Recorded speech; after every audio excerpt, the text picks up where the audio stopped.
What is up, everyone, and welcome to the Random Encounter Podcast, episode 175. I'm your host, James, and I am joined by the Just Remaster, the dominant himself, Brian. Live from Carcosa. And we got the great Ace Attorney, Ash Destroyum. Yo, what up, guys? And of course, the fanboy himself, Phaneckswhy. What's up? Sorry, I'm like looking at my other the vertical stream because the scenes got all messed up because I was messing with it earlier, but there it goes. All the scenes are up. Anyways, few things here to talk about today. It was a interesting week. PlayStation was the highlight of the week because there was a lot of things happening, including something that just got announced today. So we are going to go ahead and discuss that a little later on. But as always, before we begin, don't forget to hit that like and subscribe button. Follow over on Twitch if you're on Twitch. And it's official. The Steam controller comes out tomorrow. So last week we talked about the Steam controller, and there seemed to be a leak. There was a review that kind of leaked the price point, not the date, but the price point and some things overall. If you watch that video, you got to kind of have the heads up. But a little bit after the podcast, the official embargo, I guess, lifted, and all these reviews came out, and the official announcement, of course, of the Steam Deck coming out May 4th, which is tomorrow. I'm excited. Is everybody here picking up one or what? Yep, day one. Yep, I think we all said that last week. However, I will make kind of a PSA that I saw on Twitter and I agreed with, is that I went out and I bought store credit enough to buy it tomorrow. And if you guys don't feel like buying Steam gift cards, I would definitely go into your balance and add, like $105, $110, depending on your tax. And then that way it doesn't have to touch your credit card, and it'll just be totally, hopefully smooth, because it'll just use your Steam wallet and it'll just be boom, boom, boom, Yeah, no, I just saw that a little bit right before we started this, and I did the same thing. Sam's Club, they do discounted Steam gift cards, so I went ahead and bought some discounted Steam gift cards, so I had enough There you go. for that. And I used some of the money, but then like right after I used the money, I was like, oh shoot, what if there's shipping? You have to pay for shipping. No, there isn't. It's they always do free shipping. Yeah, that's what I always figured, but like just in case, so I have a little bit leftover money in case they charge for shipping. So whatever you used to justify having a little extra Steam money, James, I won't tell anybody. Yeah, exactly. Hey, but James, what's up? Time out, hold up, James. Where'd you get that shirt? Oh yeah, you didn't see the shirt. Hey, Is that Nintendo rep? Hey, where'd you get that shirt, man? I'm like, because I was just in a different plane. I'm like, I'm ready to get the Steam controller. Then I see you with the shirt. I'm like, come on, man. I'm supposed to be the first one to get the shirt. So, Xfinity, like if there's an Xfinity in your area, there's no Xfinity in our area. What? But where what my job does, the people have to visit Xfinity, and somebody had shared a picture showing off that they were giving out free Mario stuff, and I told them, hey, can you pick up a shirt for me, and can you also pick this up for me? Yeah, this nice. Oh, that's nice. Oh, that's that's get cool. a frame for that. Yeah, What so I was the like, and heck, it's man? nice too. Like, I don't know if you can see like the grooves on the back, but like this is Yeah. like it's thick. Oh, wow. It's a nice piece. It's not just like paper. It's nice. It's like cardboard. Yeah, exactly. So they picked that up, and I had completely forgot about it. And then today, for work, I had to do something, and they were over there, and they gave me the shirt. I was like, oh shoot, I completely forgot about it. But yeah, Xfinity was right. giving out You're free stuff. Connections. I see connections. Wow. You're gonna frame that bad boy, right? You're not just gonna put that on the wall with like some silly putty, right? Of course. I'm definitely okay. gonna frame it. Yeah, because I love the Good. artwork of this. It's just super dope. Yeah, Yoshi and Mario. Yeah, that's a really nice looking poster for sure. By the way, I don't know if you saw Geek Show commented on Twitch. He said, "What's up, guys?" I don't know if you saw that. Yo, what up, Yeah. Show? Yeah, shout out to Geek Show. Always supporting the channel. Appreciate that. Make sure you watch his YouTube channel. Watch archives. I've been doing it almost every day. I missed out, I think, on one day. The other days I was there, Geek. If you're listening, I was there those other days. I just didn't respond because I was busy doing some other stuff. But I've been watching his playthrough. It's always fun to have, and whether it's in the background and watch every now and then. He has different themes for each day. So he has like Final Fantasy Fridays. Was it Waifu Wednesdays, where he has like RPGs that kind of are main like female protagonist dominant. So like Metroid Monday, Near, Trails in the Sky, first chapter, and so forth. What's it, Tactical Tuesday or Thursday? one of them. I forgot which one. It's like Tactical Tuesday or Tactical Thursday, where he plays all tactical RPGs, and so forth. So yeah, quite a cool few cool stuff that he does.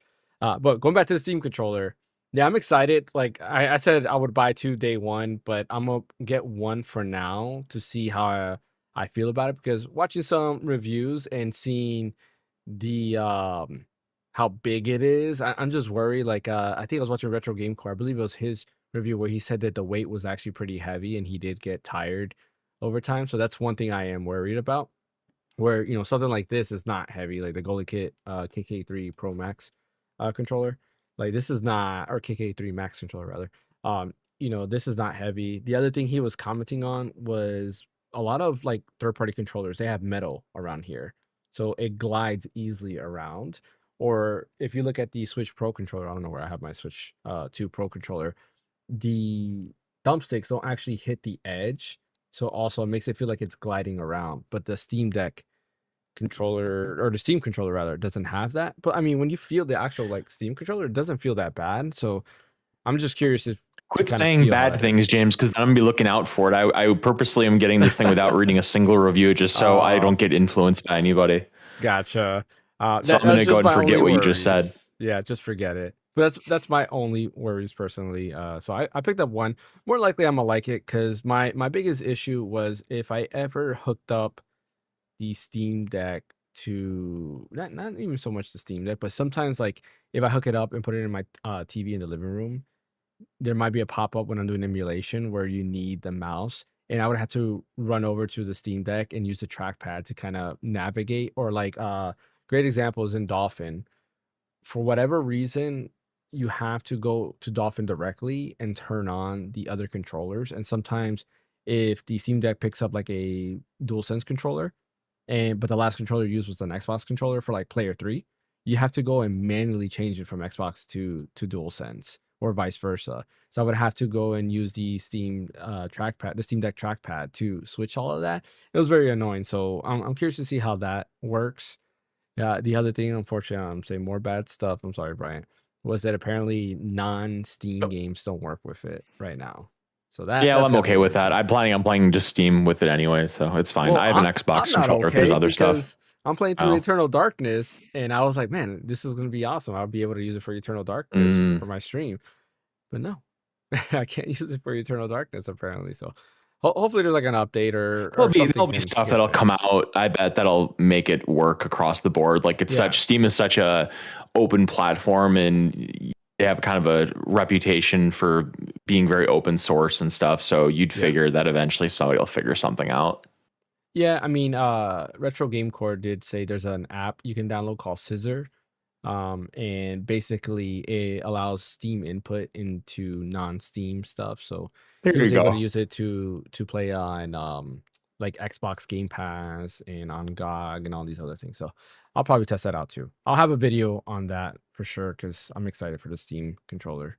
Yeah, I'm super excited. I'm also gonna pick up Trails in the Sky first chapter. I was originally gonna get it on PS5, but I think I'm gonna get it on Steam because it's on sale right now. So there you go. $38. How much? $38. Actually, no, never mind. Yeah. I already got the one Switch too. I ain't worried about that, so it's fine. So join the double dip club. Come on, the water's I got fine. it on Switch 2 because it looked crisp playing the Switch 1 version. Then I purchased the Switch 2 version, and the Switch 2 update, graphically speaking, looks worse in my opinion. Because I don't know what they did. It looks the same to me. To me, it looks blurrier. I'm not Interesting. I just don't like it. And, part of it, I blame Geek, right? Because he has Trails in the Sky first chapter on PS5 on archives, and I watched him playing. And I was like, man, like the grass does not look like that. And I turned on the Switch 2 version. And I was like, yeah, there's definitely a lot more grass. So I talked about this previous podcast, but like there's a lot more grass, a lot more detail to a lot of things. And then ever since then, I can't unsee it.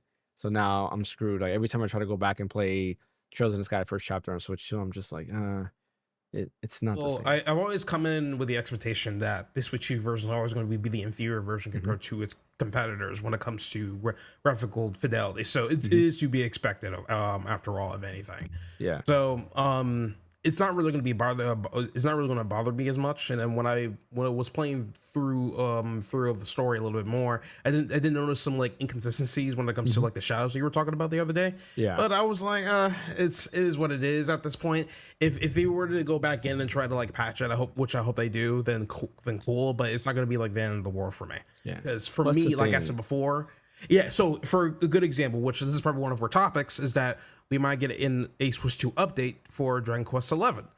Right? Yeah, 11. Yeah. So the thing is, right, is that I already had Dragon Quest 11 on PC, but if this is a rumored upgrade path, then I will legit drop the PC version, get me the physical version of Switch 1, and it upgrade so that way I can still mainly find play it it. all off of my Switch. Oh yeah, you're right. Yeah, I they're out of forgot. print. Dragon Quest is Dragon Quest is Dragon Quest. They love to be rare for no freaking reason. But hopefully I can find myself a copy of the Switch 1 first. They're probably at GameStop pre-owned.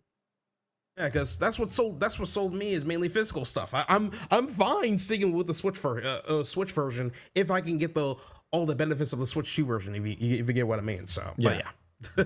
No, there's a great segue into some of our small news. But before we go into that, I do just want to mention a little bit. Yeah, that's been the biggest thing about me is I do get the Switch 2 will be inferior, but like I think when my brain is turned off, like, or if I don't see that comparison, I'm okay with it. But the minute I see something, I can't unsee it, if that makes sense, right?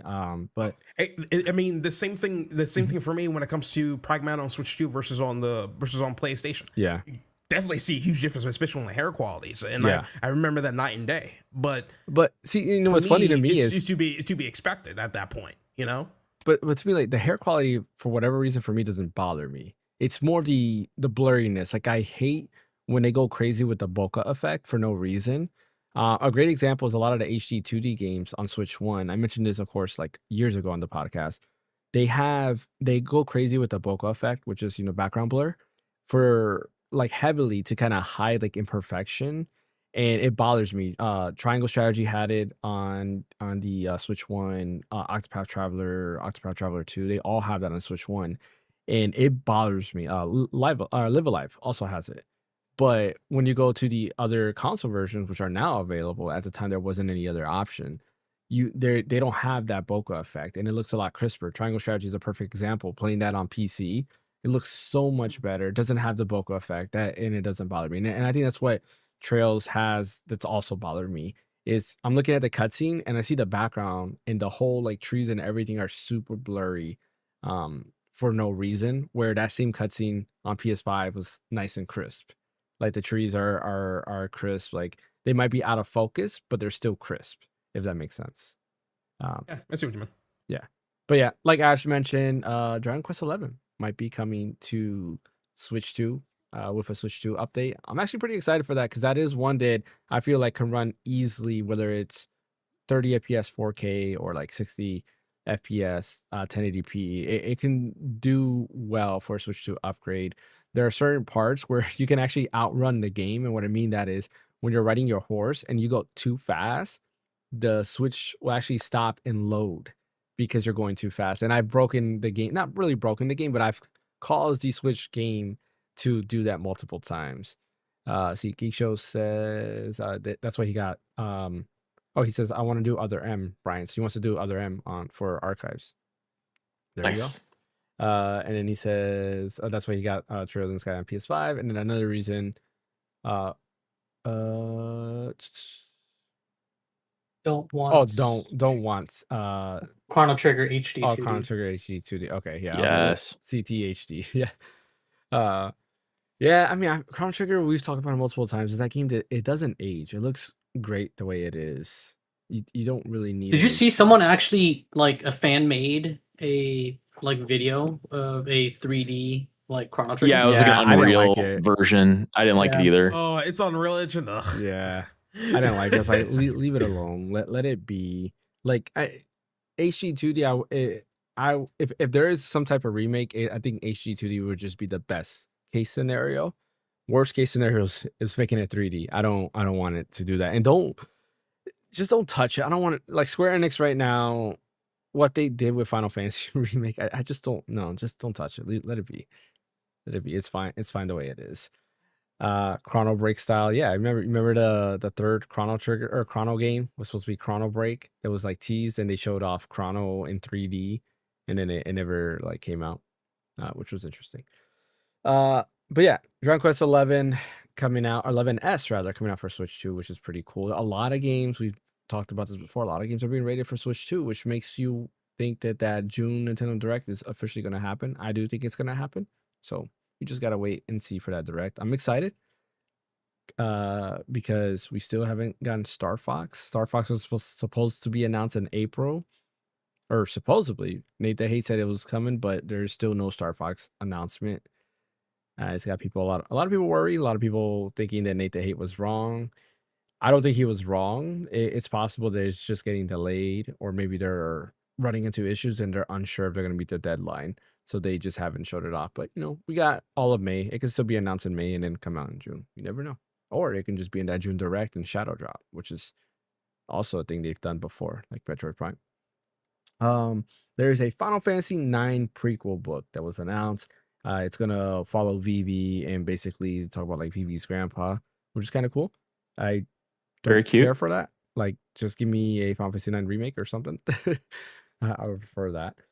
Lighten up, James. Come on. Hey, they got me all hyped with things like this, and then they did nothing. Like, Yeah, that stuff. You're right. I did grab that from Japan, so I was expecting something related to FF9. Whether it was a remaster. Well, technically they did a remaster, right? I don't know. Not necessarily. But yeah, not necessarily. And I was like, you expect a remake, but yeah, crickets essentially. So yeah. It's Final Fantasy. You can't blame 10's, James for that, Brian. It's Final Fantasy X's anniversary right now too, and that there was rumored that Final Fantasy X was getting remade as well. And I'm not holding my breath anymore. I did download the cool artwork though. Tetsuya Nomura did some new artwork for Final that was Fantasy nice, 10, which looks really, really good. I did download that artwork. It's actually my wallpaper on my phone as well. I had to put it into Pixelmator Pro and like make it fit the iPhone screen like perfectly, and then I put that back on the phone. So pretty awesome.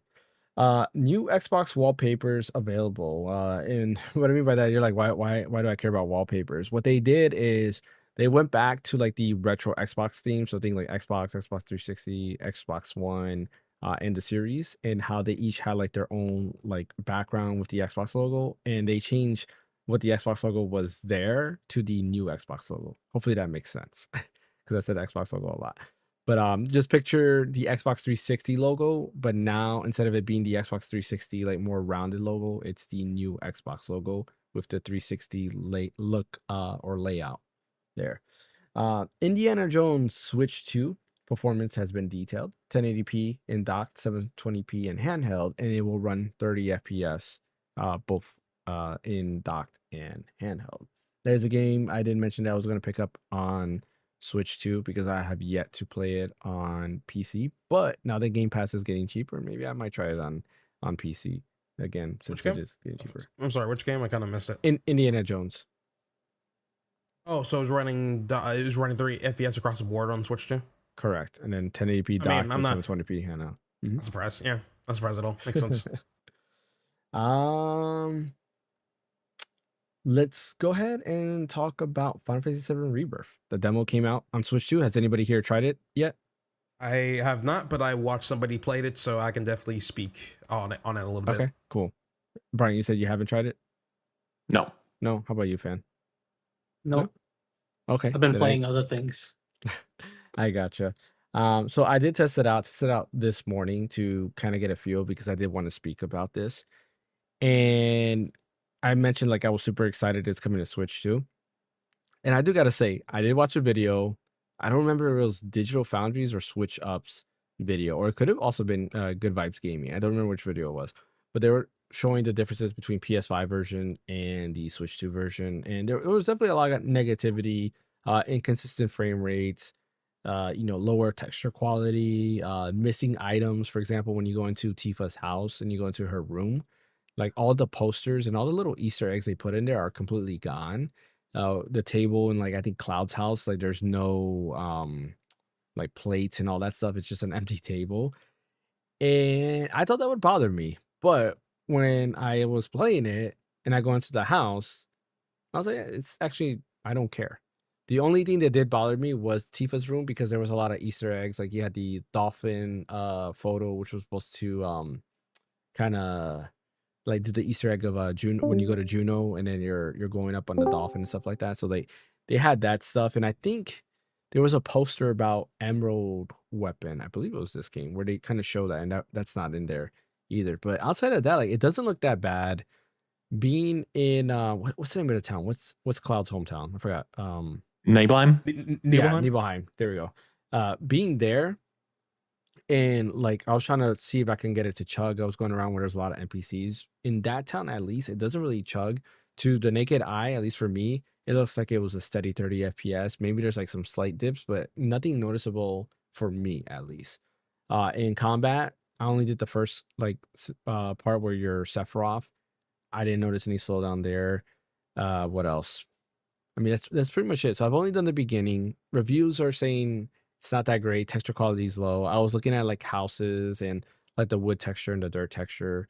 I was playing on my TV as well, so I was playing docked on my 4K TV, which is a what size is my TV? Like 60 something, 65 or something like that.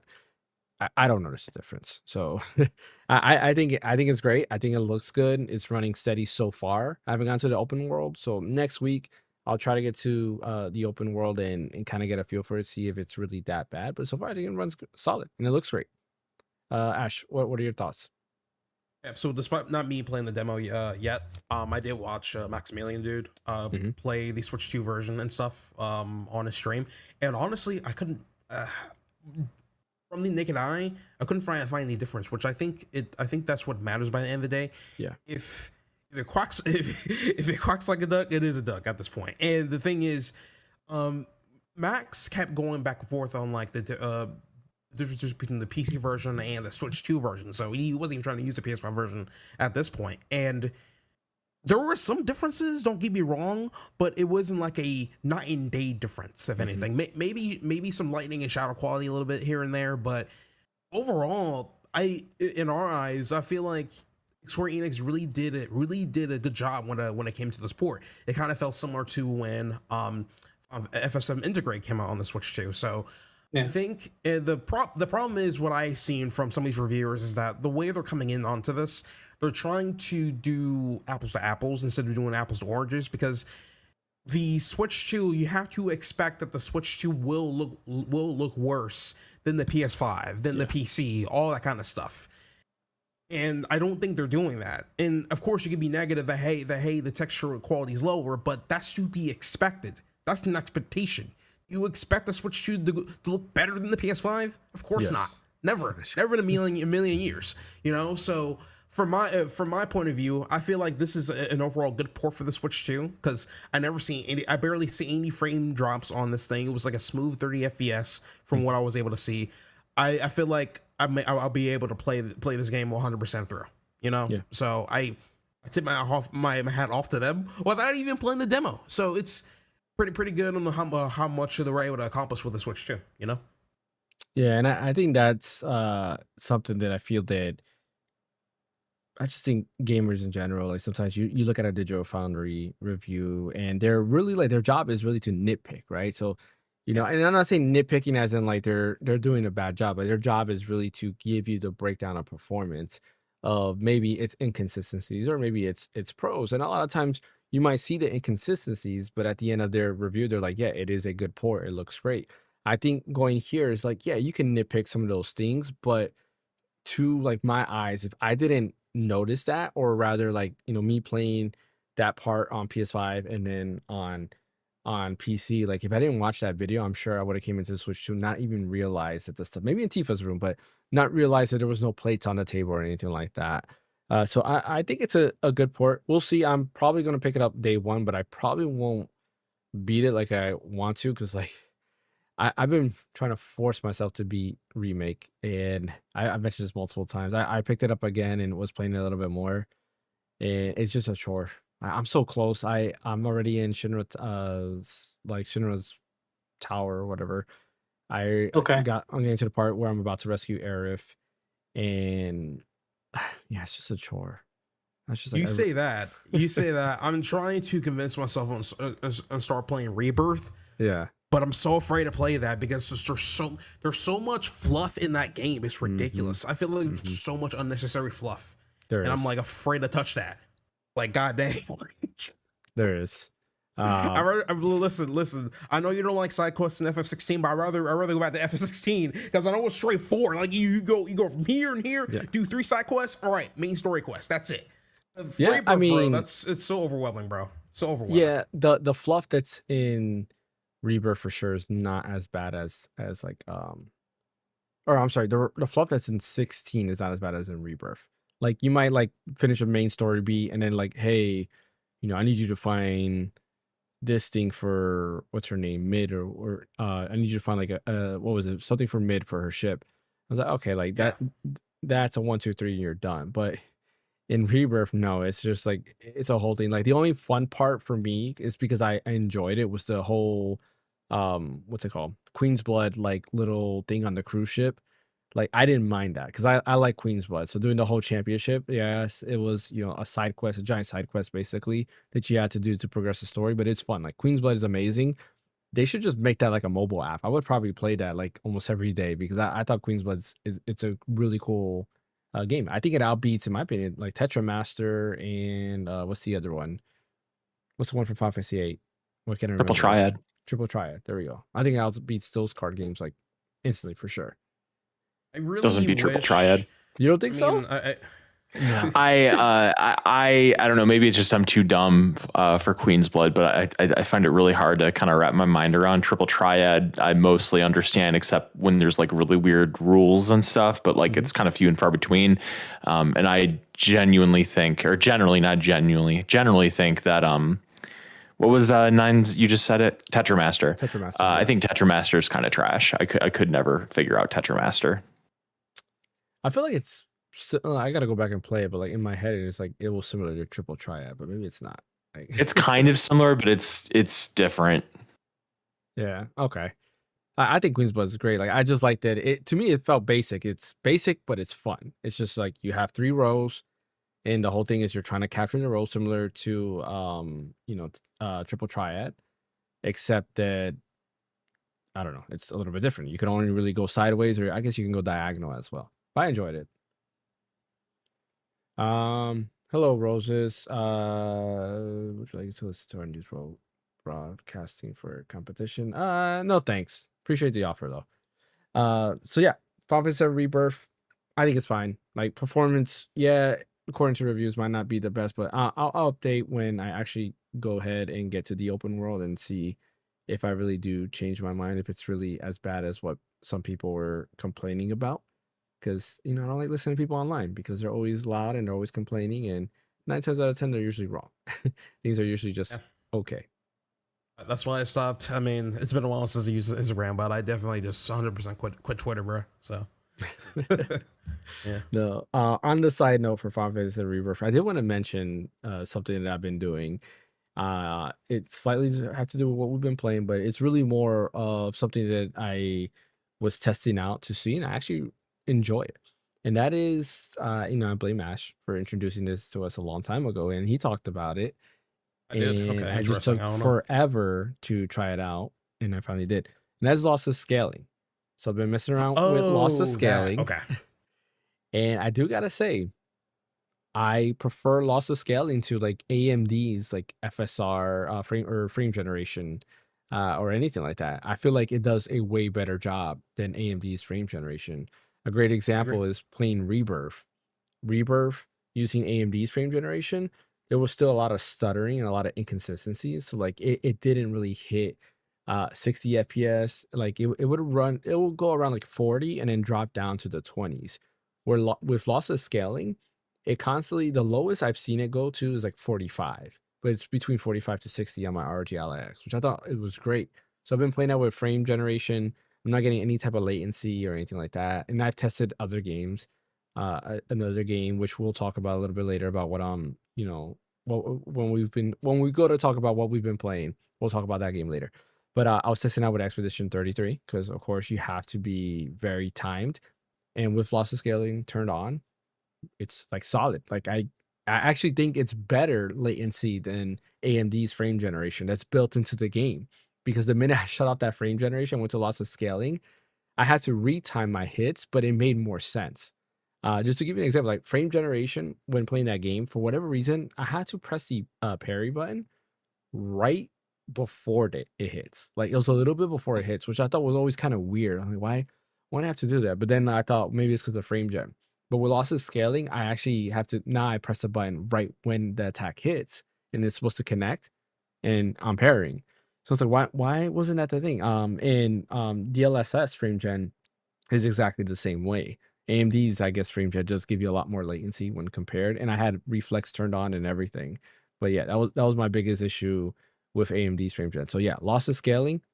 If you don't have it, I highly recommend it, especially for a Steam Deck. It brings in new life.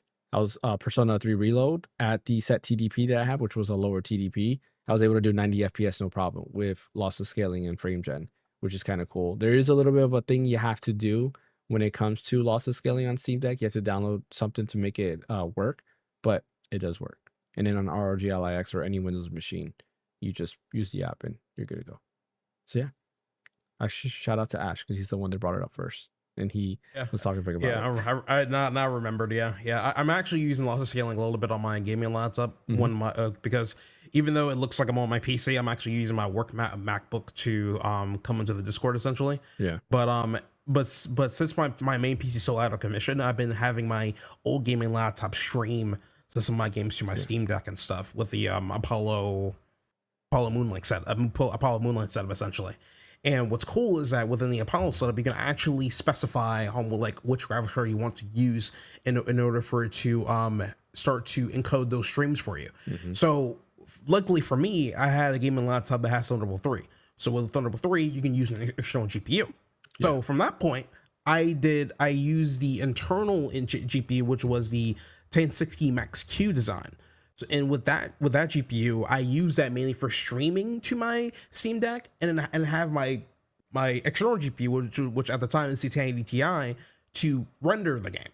So with with those two combined, there's like literally no like performance loss there, which is amazing. On top of that, was also interesting is that lossless scaling can also see multiple GPUs as well. So within lossless scaling, I went and actually chose Max Q design for the scaling, which works masterfully. Still no performance loss. So I'm just glad I was able to like further tinker with this setup that I had while my computer's out of commission. Up until Tuesday, that's when my replacement password was supposed to come through. But it's been fun. It's been good fun while tinkering this stuff and then actually progressing through Expedition 33. Which, by the way, Ryan, the only thing I got left now is basically defeating Simon, and that's it. Nice. So you finished the tower? Yeah, tower was easy. Good man. Tower was easy. Yeah, Good tower man. was easy. Funny enough. So is the tower like a main like story? Oh no, you don't have to do the tower. You can skip No, it. it's not story at all. Okay. Yeah. So yeah, I wonder where I'm at. We'll get to it a little bit when we talk about what we've been playing. Because I've been playing it too on and off. I thought Bryant would see, my activity on Steam and say something, but he's not noticing. I didn't see it at all. So like, all right. Let's talk about the big news that happened this week. That is PlayStation. PlayStation has, oh man, like I don't know. And I'm curious to hear Brian's thoughts on this because I feel like they kind of slowly like almost are betraying consumers in a way, but they did come out and say exactly why they did what they did. But it took them so long to kind of say something. And I'm just like, why? So PlayStation did an update. I think it was like the March update where people started noticing that when you buy a game, it will now do a 30-day DRM check. And people were kind of getting worried. So they were saying like, well, so are you saying every 30 days you're doing a DRM check?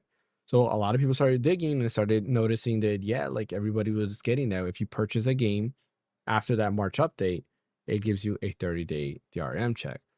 So there was a lot of like theories out there on what it's for, and somebody finally realized, okay, no, the DRM check is for 14 days, and after 14 days the DRM goes away. So I'll do a DRM check in 14 days, and then it just goes away, and then that's it, it's yours forever.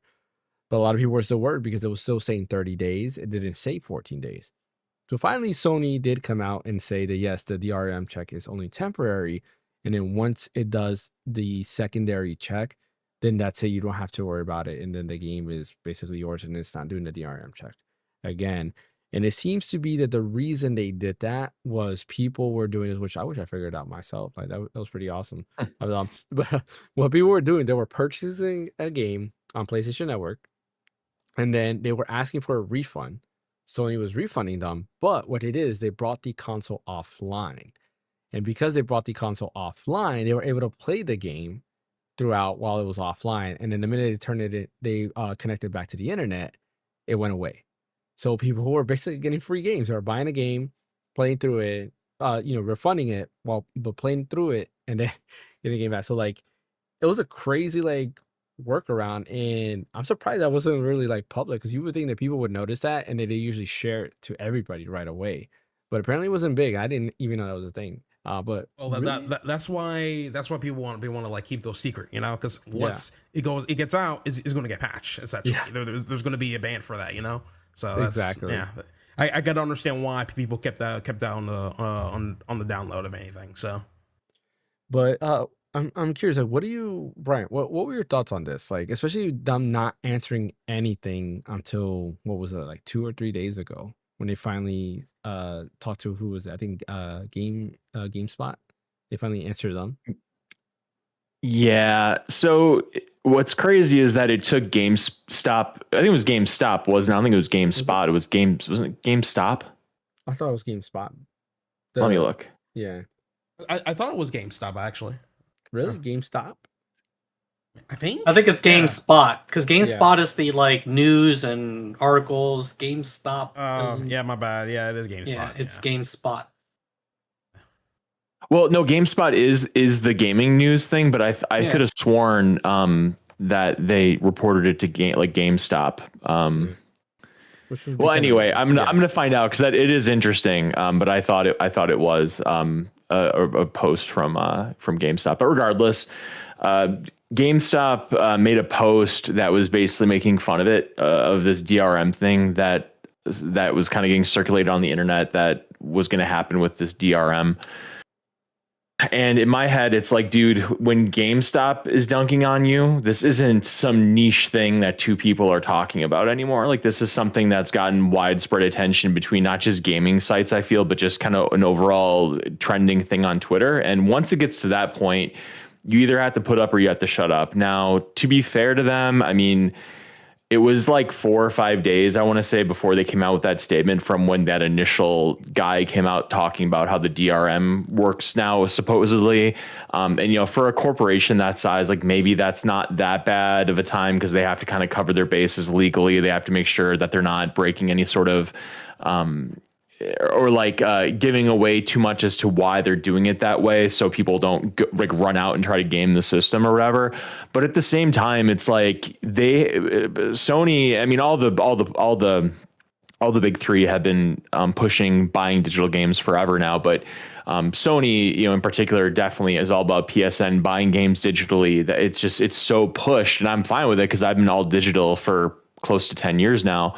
But the fact that they kind of just were silent when this major news was coming down, and people are freaking about their library, because I have a lot of money invested in PSN in like my digital purchases, and it's understandable for people to kind of freak out and be like, why are we changing the paradigm of how our online license checks work? Now, you have to keep in mind that this mindset was before Sony took 4 or 5 days to come out and clarify what this exactly meant. So, go back in the time machine and look back to when people that sounded like they knew what they were talking about explained this new check as requiring to have this 30-day online thing, or 30 days. If you don't check it online with your library within 30 days, you lose access until you do. Now, something I want to be clear about, I'm going to use a double negative here.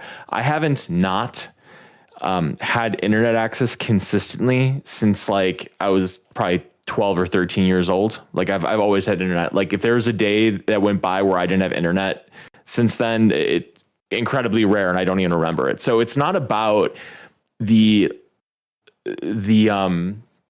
prerequisite of having an internet connection, because we all work on the internet every day. We play on the internet all day. It's very rare we don't have a connection. The world is wired now for the most part, but outages happen, but it's just not very common. And you have people that are in the service too that don't have internet as well. So take that into account too. But just for people like us that don't do anything like that, internet is very constant for us. But in my head, because what that guy was saying, that first initial post about the DRM checks, what he was saying was that primary console has no bearing on this. You can have a primary console and it doesn't affect this DRM check at all. Like 30 days doesn't matter. You're out unless you go in for online check-in. So once the primary thing came up and they were saying that it was even going to happen on a primary, that's where I really started to get kind of queasy about it, because it's not about the online check-in thing. What it's about for me, it's the principle. It's if I purchase this game, it's mine. It's on my if it's on my primary console, it does not require an internet connection. If you want to make it so you can change your primary console like once or twice a year, like that's fine. Like set that limitation to prevent bad actors. But punishing people and changing the terms in the middle of the game and saying like, okay, well now you do own all these licenses, but we're going to make it so now you have to be online to play your games. Again, we all have internet access. It's the principle. If you want to make it so let's say I have 3 PS5s, I don't, but let's say I did, and my non-primary PS5s, you wanted to put some sort of like online DRM check-in for 30 days, like I'm fine with that. Like that's fine if you want to kind of try to stop piracy and the thing you mentioned about people going offline. And trying to keep games and stuff. Like if you want to put that in there, I'm fine with that. But as far as like the primary thing goes, like that's not acceptable. And I am a little irritated that there wasn't like some sort of placeholder announcement that Sony could have done. Just like, hey, there's a bunch of stuff out right now. Just be aware this isn't what you guys think it is. Just stay tuned. We're gonna have an official statement on this in the next couple days. Like, I mean, and even then that might be a little too ambiguous, but I'm sure there could have been some legal way they could have made a statement before the statement just to kind of quell how the internet went on fire for 4 or 5 days while people were jumping off roofs and worried about this new DRM that was coming down. And people were saying, well, Saros is the last PSN game I'm buying on digital and stuff like that. And I mean, they had brand damage because of this, like flat out. You had all those people posting memes of when the PlayStation 4 came out and the Xbox One of like, this is how you share a game. And they were like imposing the Xbox folks into the PlayStation meme and it's just like, there's no equivalence here because this was never a thing. But the fact that it was so ambiguous that it was even thinking that this was a similar thing, that's a problem. That's a brand problem. There's people that saw this, and it's not a non-zero chance that some people tapped out. They're just like, you know what, screw this, I'm not buying anymore. And they didn't catch the PS by GameSpot or GameStop a few days later. Like, I'm not saying that's the majority. I think the majority of people that heard about this probably heard the correction a few days later, but there's not probably zero people that didn't go back. So I just really don't like how this was handled. I appreciate the fact that these folks that saw the DRM come down, the DRM change come down, they wanted to report on it. I'm not saying that maybe there wasn't some bad intentions there. Maybe it was. Maybe they were just trying to like set the internet on fire. Maybe they were trying to make a name for themselves. Maybe they were trying to show that they had this technical knowledge and stuff like that. But I'm gonna err on the side of they saw something that concerned them and they wanted to report it, and then the internet does what it does, and it just kind of like took it and ran with it. Yeah, and made it 100 times worse. But I'm glad Sony came out and they said something, even if it wasn't immediate. I'm glad that what the change is makes sense. I think it's totally acceptable. There's nothing wrong with what they're doing to prevent people from buying games and getting a return and then keeping it and stuff like that. Like, that's fine. It's just really unfortunate all the way around. And, what's crazy is I was listening to a podcast. This is the last thing I'll say on this. I was listening to a podcast where the guy was saying, it's Last Stand Media sacred symbols, where Colin Moriarty was saying something like, "It doesn't make any sense. Why would Sony? Why did you guys even believe this in the first place? That Sony would screw everybody and that they would just put this." First of all, he was kind of like downplaying the whole internet connection thing, saying again, we all have internet connections. It doesn't matter. But he said something like, "Why? Let's just pretend that does bother you or whatever.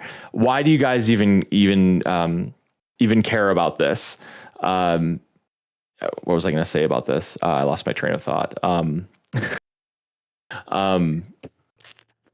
what was I going to say about this? I mean, this isn't nearly as bad as what was I'll come back Xbox, to it. Keep going. when they had you have to have internet access at all times. That whole nightmare, and then they kind of backpedaled. Does everyone remember that? Was it the Xbox One? Yeah, that's what I was talking about. The meme. Yeah. It was it had it required internet at all times, and they're like, okay, we're gonna backpedal this feature because this whole thing is a nightmare PR for us. You would think Sony would have had the wherewithal to remember that issue, where they could have just got ahead of this and make sure everything was cleared up, so there wasn't going to be any type of misinterpretation. I remembered what I was going to say just real quick before I forget it again, is that he was saying that when he heard this story about the DRM thing, he immediately knew it was bullcrap, because why would Sony do this? Why would they screw over all their customers for seemingly no gain or whatever? And it's dude, corporations do stuff like this all the time that screws over the customer for no reason. And you ask, why are they doing this? Why are they doing this? There's no answer. They just do it, and you're just forced to eat it. So I think it's kind of a naive perspective to say that there's just no way it's possible because it doesn't make any sense. It's no, corporations do stuff all the time that doesn't make any sense for the consumer at all. So that's where I stand. But that's all I have to say on it. Yeah, I mean, I agree a lot with that. That is definitely a naive stance when it comes to thinking that Sony won't ever implement that, because like you said, it's a corporation. We've had different CEOs, and I think people's, I don't want to say the values change, but almost the values go away, and it becomes hey, how can we maximize our profits? And to the thing about where he said everybody has an internet connection. I hate when I hear that, because while maybe true, right? We live in Florida, I live in Florida, Brian does, but I live in Florida, and there's hurricanes, and sometimes you'll lose power, and then you might get power back, but the internet's still off. So you're basically saying that after the hurricane, you might have power, but then you can't play your PS5 because it has to do a DRM check, but you can't get internet because there's no internet. And you might say, okay, use your phone as a hotspot.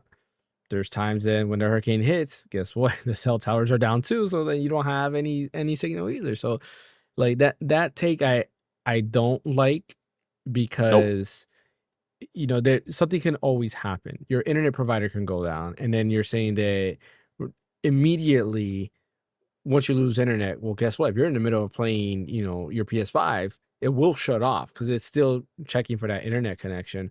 A great example, I don't remember what it was that I was playing, but I was playing something. I want to say it was on PS4, maybe. I think it was on PS4 because I had two PS4s. I had a PS4 Pro and a regular PS4. And I was playing something, and we lost internet. And my PS4 was the secondary, while my my son's PS4 was the primary, so then they can play whatever game that I have, they can play it on their PS4. And because I lost internet connection because the internet went down, it automatically, the game literally stopped, and it says putting game in on standby because you don't have internet. It said something along that lines. I was like, wow, really? Now I can't play it because it did a check while I was playing for internet, and the internet happened to just go down, and I couldn't continue playing the game. And I was like, well, that's kind of lame, right? So stuff like that happens. Internet's not always stable, right? I have fiber, but I still lose internet every now and then for whatever reason, because I don't know, it's Florida, and that's just how internet works. So I hate when I hear stuff like that. But yeah, I did search it up. IGN has an article, and it just says it was a statement made to GameSpot that PlayStation. Okay, so that was just my dyslexia, apparently. Yeah, so yeah, GameStop confirmed it with PlayStation. All the other articles I was looking at, it was like a Sony representative confirmed to them. I was like, I don't remember seeing your guys's like tweet about that stuff, but it was GameSpot that did say that it was confirmed to them. Ash, any thoughts on this? Yeah, sure. So for one thing, right? Yeah, of course, corporations are going to be using DRM on this. In my opinion, I don't think it makes it okay though to have DRM for most stuff. Like, you're gonna obviously get your DRM on every console that you have. There's DRM on Steam. There's DRM on EA. The only place that probably doesn't have DRM, or well, they claim there's no DRM, is GOG, which makes sense because I can literally grab Breath of Fire 4 from GOG, put it on my Steam Deck, put it on my Mac if the software supported, put it on my laptop, put it on anywhere I want because I bought it, I own it, it's mine, if anything, right? And the thing is too is, I think what this shows is that it's showing people that, hey, this exists whether you like it or not. And at the end of the day, what are you going to do about it at this point? And my answer to them is look at some physical media, support GOG, because the more money GOG gets, then yeah, the more they're able to put games up onto their platform. Now, of course, you're not going to get the latest and greatest games onto that platform, but it is a start, and it's you have to like start, open your eyes a little bit if you want to start owning your stuff, because DRM at the end of the day, it's meant to control what you have and what you own. It is what it is, I might get cut off in a minute because the MacBook's trying to auto update itself, but let's see what happens. But you should be able to stop it. No, I can't. It's my work MacBook. I can't stop that. Yeah, it's like a forced update. But anyway, yeah. But basically, the whole thing, how it went down, I'm not surprised that there's DRM on it. I feel like it's probably been there for a while. It's just people never pay attention to it, or Sony probably made it like more like front facing where you can actually see it, because I feel like that was already embedded, hard coded like within the code of the OS or something like that. So I'm not surprised one bit at all. And I feel like when people were like freaking out about this thing, I'm just like, brother, I'm pretty sure you can find that in the Nintendo console. I'm pretty sure you can find that in the Xbox. It's everywhere. Like, you're figuring this out yourself. It's good, but let's see if you're going to action on this by actually, buying physical media here and there, So that's the whole attack on it. I don't mind DRM though. Thing. Go ahead, Brian. I don't mind DRM in general, as far as like what PlayStation is doing now with the status quo, with they want to prevent people from being bad actors and refunding something and going offline and playing it. Like, that's fine. And as long as they're, not changing with their terms with like the primary console and making it so you can play, like, I'm fine with having a baseline DRM, because I don't have an expectation that I'll be able to like take my PS5 copy of Saros, put it on a hard drive, go to a friend's house, and then like just put it on his, and then he has it. Like, it's not realistic. So I don't have problems with DRM for that kind of thing. Like, yeah, in an ideal world, nothing would have DRM and I own it. And I know what you're saying about physical games, that is how it works with physical games. Well, kind of, because you need to have the game inside the machine in order to play it, like the physical disc. But you can sell it, you can trade it in, all the rest. But I don't have a problem with baseline DRM. It's just when stuff becomes kind of draconian, where there's a lot of stringent limitations on what needs to be interacted with, what needs to be handshook or whatever before something can start playing again. That's kind of where I start to draw the line. But I have no illusions that it's just not going to be the same as it was, back in the day, where you could get a copy of Doom on your PC and then just like bring it to a friend's house and throw it on their hard drive or something like that. Like, those days are gone. I mean, I think Steam You're muted. You're muted. If you're trying to say something. I think Valve was trying to implement a way to sell games, if I remember correctly. They're looking at a way to sell digital games, or like trade it with like people. I want to say that was a few years ago that they said they're trying to figure out a way to do that.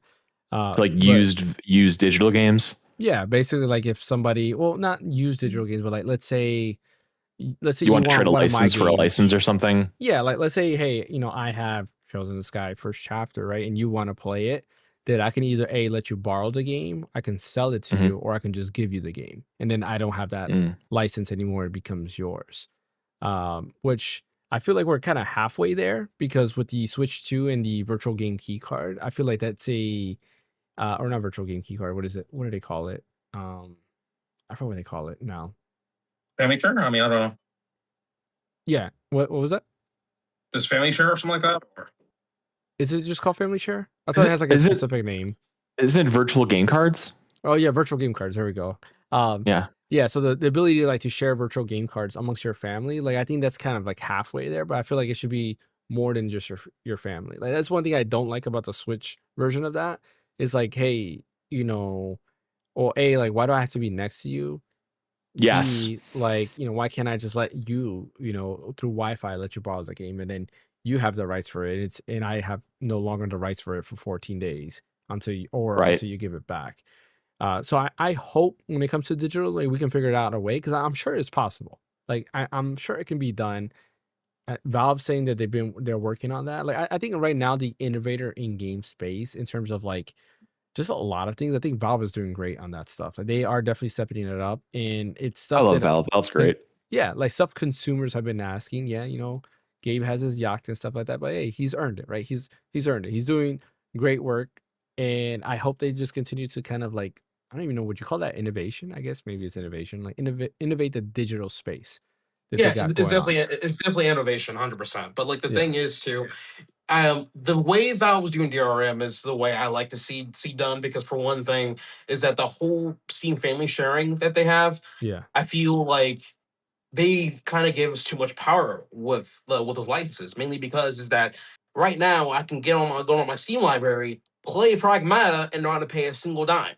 That's literally a huge loss. That's literally a loss of a sale for Capcom, essentially. That's how I was able to play Crimson Desert, essentially. PlayStation right? does that too, though. PlayStation does that too, and Xbox. I think it's more strict on PlayStation. Way more so No. on PlayStation. No, because with PlayStation, so a great example is if I buy one copy of Elden Ring on PlayStation, my son and I, we can both play it. Like Demon's Souls is a great example. I only have one copy, but me and my son can play it at the same time. On Valve's family sharing, you can't. So if he's playing Resident Evil 4, I can't play Resident Evil 4. I was saying with the refund thing. Oh, the refund? Oh, we're talking about like being able to family share. Like that's like Valve is. I thought Ash was saying something about playing Pragmata and not having to pay for it. I thought he was talking about like buying it and then playing it and then getting a refund for it. I misunderstood. Okay. Both. So like, I can buy Pragmata, and like, I mean, I don't know if you can speed run it and beat under 2 hours, because that's insane. Probably not. I don't think you're not enjoying the game that way, but you'll be like Cartman at Casa Bonita if you play it that way. Yeah, that'd be insane. But like, some people would like buy like an indie game off of there where they can speed run it in less than 2 hours and then fully refund the game, which I feel like to me that's BS. You shouldn't have to refund the game, Yeah. And then but the thing is, what I'm talking about is that whether you're on PlayStation Family Share or Steam Family Share, the fact that I have access to other games I hadn't that I had never bought, like before I bought Metaphor Refantasio, there was already a friend of mine that already bought Metaphor already. I could have just play his copy, beat it, don't have to buy it, But so in my head, in my conscience, I'm like, brother, I love this game. I want to support it. I want to support Metaphor. I want to support Pragmata. So on and so forth. Right. And damn, I don't know what the point I'm trying to make is. I guess is DRM can stay. Just depends on who's at the helm and who's handling the DRM. Yeah. Who's handling it correctly, so that way it's fair on both for the consumers and for the business. If that makes sense. Yeah. To quickly go back to something you said earlier, Ash, about like the way the Switch does DRM. It doesn't do a 30-day check. Like if it's your primary console, I know it doesn't do a 30. Yeah. No, I know it doesn't do a 30-day check, but I wouldn't be surprised if there's some sort of form of DRM on that Switch. I mean, I would assume so. Like for digital licenses, there is. I'm already going to assume that every console is going to have a DRM. Like it has to at that point. Well, I'm not saying that the Switch has a 30-day DRM, but it will have some form of DRM, and whenever that gets exposed, then you know for a fact there's gonna be so many Nintendo Expos videos, fake ones by the way, because they're like, wow, why wouldn't Nintendo use DRM? I'm like, brother, DRM's been Well, there. remember What are you talking about? that's what the product key thing is, right? For DRM, right? So each individual game has a product key linked to it, whether it's a cartridge or if it's a digital game, right? So that's how, Yeah, I like, know. when you do like the emulation, you need that product key or a product key that matches with that game, or you can't use it at all. Oh, what So I'm that's a saying, DRM. James, what I'm saying is that there could be like another form of DRM within Nintendo where people didn't know about, and it's going to be like the PlayStation stuff all over again, essentially. Oh, I gotcha. Which I'm like, at that point, why be surprised about that? You know that was already there. Like, why you see what I'm saying? Yeah. So, because I know, like, for my yeah. Switch 2 being like a secondary, or no, my Switch 2 is primary. I'm sorry, but my Switch, me having like 2 Switches, if I play a game, like before I boot it up, it'll say always like checking to see, what is it? Checking something. Basically, it's checking to see if I have the rights to the game and I have to be online. The Nintendo Switch Online stuff does a 365-day DRM check because, right, you have the subscription. So every year it does a check to see if you have the license to it or if you don't. And then what sucks was, like, the other day, like, so my subscription lapsed for a little bit. It was like 5 days or whatever. And the Switch 2 already saw that I didn't have it. So when I went back to play Nintendo Switch Online GameCube, and I was like in my car, I couldn't play it because they did the DRM check, and it's like I couldn't verify that I have access to it. So I had to go, when I got home, I had to open up all my Switch Online, whatever you want to call it, games platform, whatever you want to call the things. I had to open them all up so it can verify that I have the rights to play those games again. So yeah, I know that it does a 365-day check, which makes sense. Last thing while we're on the topic of Sony, there is, I wouldn't say this part is controversial, but it's more, like a heads up. This came out today. Sony had a lawsuit saying that they had a monopoly on digital games. Oh yeah, I saw this. The only place you can buy PlayStation games was only on the PlayStation Store. What I'm talking about is, for example, if you go into like a Best Buy, you can buy Super Mario Brothers Wondered, a digital card. You can get that and, buy the game digitally, technically, from Best Buy or from Amazon. Like, Amazon has a whole digital sale going on Amazon.com, where you can literally get like Bayonetta 1 and 2 for, I think it's like $40. So you can get both of those games for $40 digitally if you wanted to get that. But Sony, they wouldn't allow you to buy any of their games digitally except for on the PlayStation Store. So they lost a lawsuit, and they're basically crediting you. I don't know how much. It doesn't say how much. I'm assuming for the whole game. I don't know. But they're crediting you money into your account if you bought certain games between 2019 and 2023.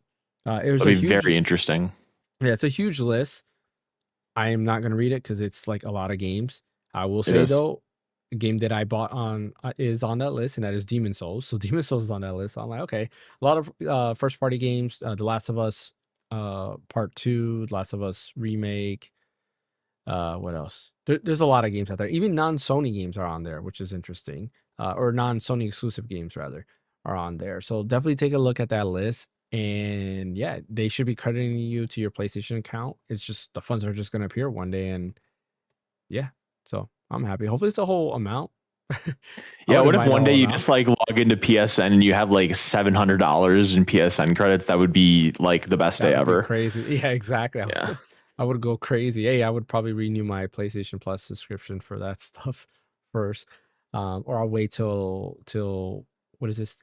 Days of Play, when they had the discount. I'll wait for that and then renew that. And then buy some games, of course. That'd be awesome. But like, I was looking at the list, and the only game that I know that I would get money for is Demon Souls. Nothing else that I have is on the list. I had to double check the list again because I was just like brushing through it real quick. But yeah, definitely check. Fan, you'll probably get a lot of games because I think didn't you buy Last of Us on PS5? I did. Did you buy Isn't it between a date and a date though? No, I bought the actual physical. It was, oh, you bought physical? Okay, so you won't get a refund. Yeah.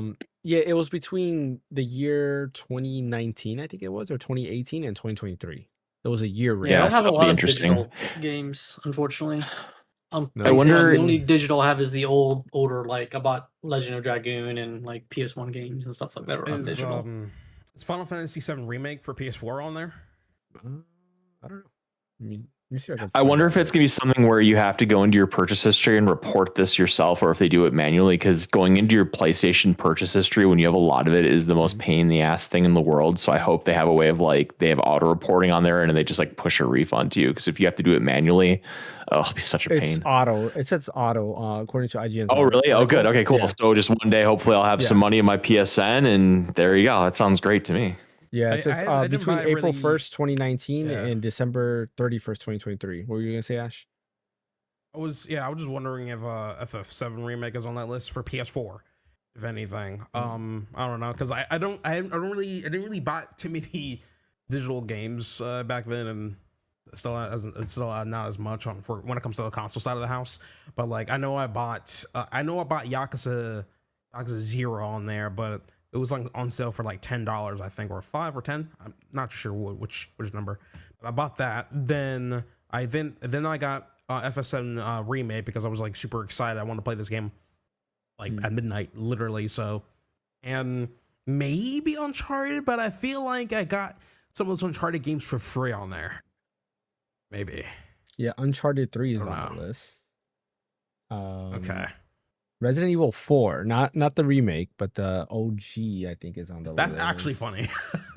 Let me see. It just says it's hard to tell because it just has like a whole like product ID and it just says Resident Evil 4. So it could be the remake. But I don't know. I don't think it's a remake because right after is Okami HD. So I feel like it's just or is Resident Evil 4, is it called like Resident Evil 4 HD? Is that what it's called on the PS5 or in I don't remember. I'm not too sure. Yeah. Okay. JoJo's Bizarre Adventure All-Star Battles on there. A lot of NBA and WWE games are on there. Let's see. So somebody's gonna be racking up those credits. Yeah. Jesus. Right? Destiny 2. Shin Megami Tensei Persona 3 Portable is on there, which is interesting. Persona 3 Portable is on there, but none of the other Persona games are on there. Like I wonder interesting. how they made this list. Like did they just pick random games? Through It's like Dark Side Dartboard. Resogun is on there, but Resogun is. I came bought out that way back before in that. 2012 or 2013 Yeah. or whatever year the PlayStation 4 came Well, out. yeah, there's Vita games on there. There's literally the God of War Collection PS Vita game is on there. Crazy. Uh, How they can do that with Vita games? All I right. don't Freedom Wars is on there. Acknowledging the Vita exists alone should be worthy of a lawsuit. I think it's Killzone Mercenary was Vita, right? Or is that the PSP one? That's the Vita one. No, I think, that's right? Vita. Yeah. Yep. So, yeah, Uncharted Golden Abyss, Gravity Rush, PlayStation All-Stars Battle Royale, specifically the Vita version. So if you got all of that digital, you get that money back. Little Big Planet 3, The Last of Us. So OG Last of Us, if you got it digitally, you get that. God of War Ascension. I forgot about that game. Never beat that one. Never even played that one, I don't think. I Yeah. did 1, 2, 3, and then 1 and 2 are the PlayStation 4, PlayStation 5 games, but I didn't play the PSP ones and I didn't play Ascension. Yeah, I don't see any Final Fantasy on this list at all. And now that I think about it, maybe I gotta double check because it's Demon Souls is on there, but we have Vita games, and some of these games might be PS3 games. So it might be the PS3, Demon OG. Souls. Yeah. Now I'm wondering if it's that. That wasn't that like a launch game for PS3? It was Could have sworn it was. Around Yeah. launch time, yeah, because like I assume the list is going in chronological order, and if it is, because there's Sleepy Dogs Definitive Edition, which was PS4, Dragon Quest Builders, the first one is there. There's Final Fantasy 14 Online Starter Edition. So if you bought that, Mass Effect Trilogy, that was PS4 as well. Yeah, I don't know. I think the Demon Souls game might be the PS3 version now that I think about it. Because it's under Infamous Second Son is PS4. Yeah, it is. Yeah, because it's in a specific order. Where's Demon Souls? I know I saw Demon Souls on this. No, I'm going crazy. Anyways, whatever. Yeah, there's a whole list out there. Just look for it. And yeah, There's a see if cat. that game's on there. There's a what? Wants to talk to you. Oh, Wants to talk to you guys. I bet there's some hot gaming takes in that little brain. Oh, favorite cap. game- The mic her- thing. Oh, her- you said there's a her- cap. I'm like, what? Yeah. No favorite cat. game is- her fa- Okay. Well, she just told me her favorite game. Her favorite game is Stray. Go play it. Stray, there you go. All right, let's go ahead and end the podcast with what we've been playing. I'm gonna continue my talk on Expedition 33 while you guys give your thoughts. Yes. So I had stopped for a little bit because I got upset. I was fighting I forgot his name. Versal's dad. What's his name? Renoir. Renoir. Yeah, so I was fighting him and I kept losing. And it was so annoying because part of it was Get like I good, said, James. the latency issue with frame gen was killing me. The minute I started using lossless scaling, I was able to do so much better and parry every single attack, which was Parry it. great. But yeah, I got to that part and I was fighting him. I'm like, man, like why do I keep losing? And it was just getting me upset. But yeah, lossless scaling did help out a lot. I enjoyed the fight. The fight was very fun. I like the kind of like, you had to prepare. Like, it took so many game overs until I started seeing, okay, there's a sequence where he summons the heads and then, or the masks, whatever they are, and they start shooting at you, and hearing the audio cues of when to parry each attack. The one that I can never parry, they got annoyed, is the stupid like sword moves where he does like that long range and he's like dancing. I was like, oh my goodness. It's like, very fast. well, he's slow because he's like doing this, and I'm like, oh, he's hitting, and then I'll parry. I said no, and then he attacks after that. It's like that one. There's like a YouTube short I saw where it's making fun of, like, not making fun of it, but it's like doing a parody on the bosses where they go in like you think they're about to hit it, or attack you, but they're not attacking you. So like, Oh, is it with that one guy? Yeah, he does a And lot it's of like like parodies. yeah, that was really funny. Yeah, Did you where see he's that like- one, Ash? Yeah, I know what you're talking about. I feel like the Sandfall Interactive team saw that, and Yeah. they were like, you know what? Let's put that in the DLC, and that was hilarious. Yeah, because it's like it's one where I think he's with the bunny outfit, right? And he's just like this. Yeah. He's like, come on, yeah, come on. yeah. He's like Yeah, he's that- like flinching at him. Yeah, exactly. And that was the one that, like, I felt like he was doing that to me. I was like, man, like, I'm getting. But anyways, yeah, I realized for whatever reason, I can somehow just parry better with what's her name, the one that uses like the cards. CL. So, Yeah, with Seal. Yeah. Like, I don't know why. Like, there's because parry is just parrying, but with her, I can Yep. parry better than anybody else.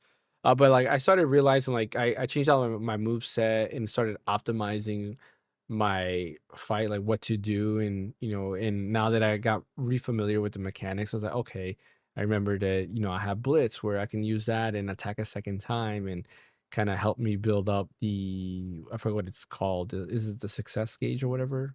The little Gradient. Gradient gauge. No, the like with Versal, where it's like D rank and then you go to C. Oh, I don't know what the name of that is. That's unique to him. That's unique to him. That's called Yeah. perfection. Oh, perfection. There we go. The perfection gauge. So like Yeah. using blitz, like he would go and it allows you to attack a second time. And basically I optimize my fight style with that. So I'm enjoying it. Like I mentioned, the update has worked wonders. I did play a little bit on my PC using Bazlight, and there's some issues because the NVIDIA drivers don't work perfect, but like it still worked flawless. Like I was doing the fight on there, and I didn't really have any latency issues. It looks gorgeous because it was running 4K and max settings. So it looked like gorgeous, like everything about it looked great. But then going back to the ROG Ally X, after they did that optimization update, I gotta tell you, it is a night and day difference compared to like what it first looked at.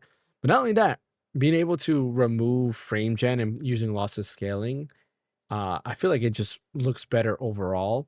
I had was it RIS, I think it's called, like RIS. I think it's something image scaling, I think it's called, or something like that. Anyways, I had that turned on and it made the game look ugly, and I shut that off right away because it was giving me artifacting and it had this weird like film grain look. So I shut that off, and it just looks gorgeous the way it is using FSR 3.1. But yeah, I'm enjoying the game.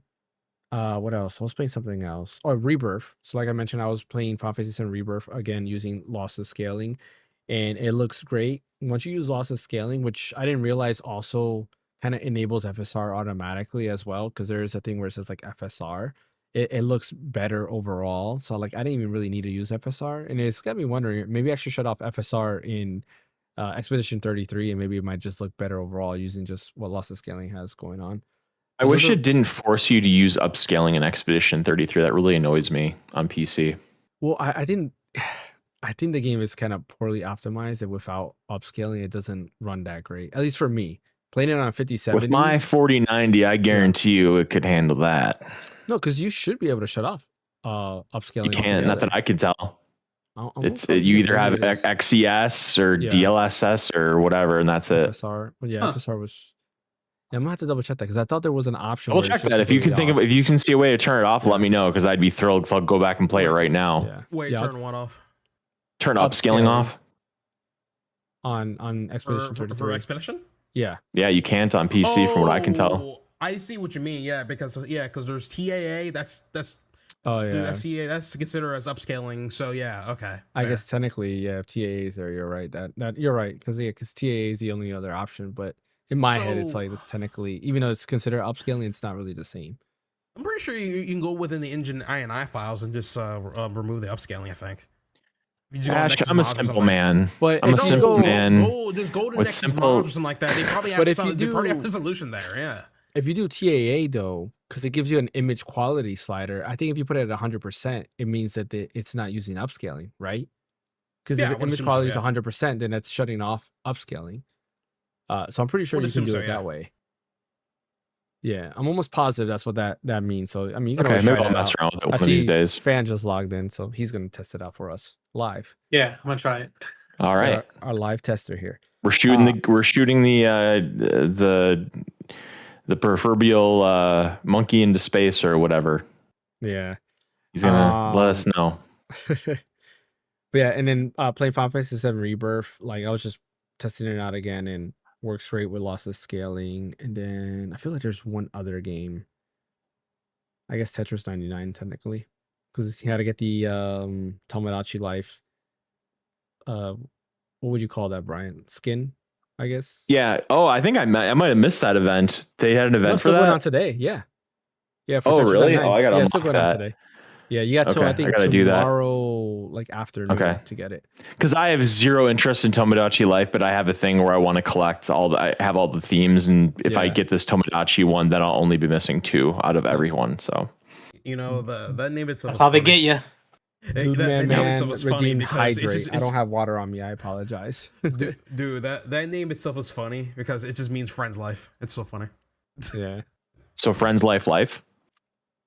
Yeah. Okay.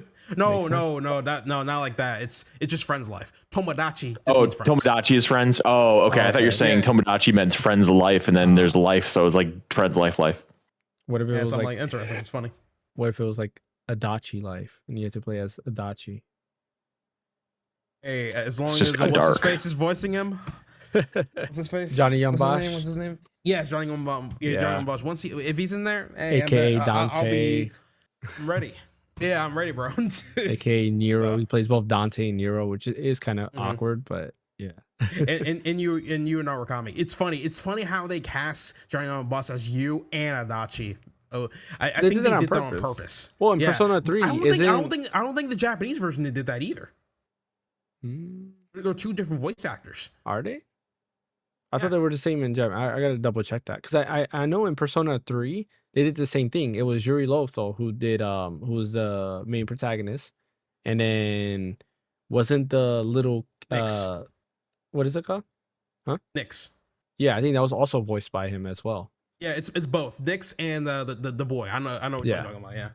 And then Persona 5 is the only one that they didn't do, if I remember correctly. Because it's just I know they had the actors voice as the personas too. I'm pretty sure they did. Yeah, I'm pretty sure. Oh, you're right, they did. And then also, yeah, so- fun fact is, what's his name? Joker's main character. Thank you. Joker's, I'm sorry, main character. Joker's main voice actor is the announcer for Smash Ultimate. Oh yeah, I've been knowing that, bro. Yeah. I had him sign my Smash Ultimate copy. Yeah, man. That's he cool. he was surprisingly cheap because I met him at Holiday Matsuri down in Orlando, Yeah. and knowing this guy, I was like, okay, this dude has a big voice. He has a lot of big roles, a lot of good things. I'm pretty sure he's going to charge me like $40 per autograph or something like that. Yeah. Brought up the sign. it literally said $10 for autograph. I'm like, $10 for autograph, and me and the guy, we were already at the front, and me and him were just looking at each other and just shrugging our shoulders and stuff. I'm like, let's let it happen. Let's let it happen. So it was great. I was happy to see him and everything. He was such a cool dude. I love him. Yeah. Off topic, because you mentioned autograph. I was seeing the thing, Kyle Herbert, voice of Gohan, also the voice of Ryu from Street Fighter. If you want to keep it gaming, he did a thing where I guess the Japanese voice actor of Rock Lee went to him and asked for a picture and an autograph. That's so freaking awesome. That's actually amazing. Because that's a really, really rare occasion that you see that and stuff. Yeah. Which, by the way, I did also meet with. Oh crap! I hope I can't mess with my mic again. So the settings for Expedition 33, the graphic settings, all like options give you the possibility to do 100%. Even with like DLSS, can you? But it gives you quality. Because when you set at DLSS, it changes what it actually says. Yeah, because so then if you put image quality 100%, then that means that it's not going to use DLSS, right? Yeah, like AMD FSR. If I do 100%, it says native AA, native anti-aliasing. Okay, so just put it to 100 and I'll turn it off. Mm-hmm. Yeah, that's what it looks like. Okay. I think so. I mean, here's the thing, right? When I see native AA, I'm thinking that DLS is still quote unquote turned on, but is using like its own anti-aliasing to make the stream better, which I'm like, you should have the option to turn that off too, or something like that. Right. But I will tell you this much: it will definitely look a lot better for you, if anything. Okay. I never messed around with a slider or anything, so I'll definitely try that next time I play it. Mm-hmm. Yeah, stop horsing around, okay? Yeah, but, I mean, just looking at it, it says on DLSS or AMD FSR, if you go 100%, it says it to perform edge smoothing at the game's full native resolution, rather than using upscale from a lower. So yeah, 100% means all the way. Yeah, there it is. So it doesn't matter which one you select. If you put it to 100%, it just negates all of it. That's what it sounds like the way they're describing it. Okay. The only thing is like the TAA one, which is temporal anti-aliasing. It says that one can induce blur. So I guess like motion blur. Where if you use the 100% on native AA or DLAA, which is DLSS turned at 100%, you get a superior image clarity, reduce shimmering, and it handles like small like so details. That's what DLAA was. Because I was wondering, because I noticed that when deep learning. Okay. Because when I was playing on my PC, I was like, "What is DLAA?" And I noticed I was turned on. I was so that's just DLSS turned at 100%. Okay.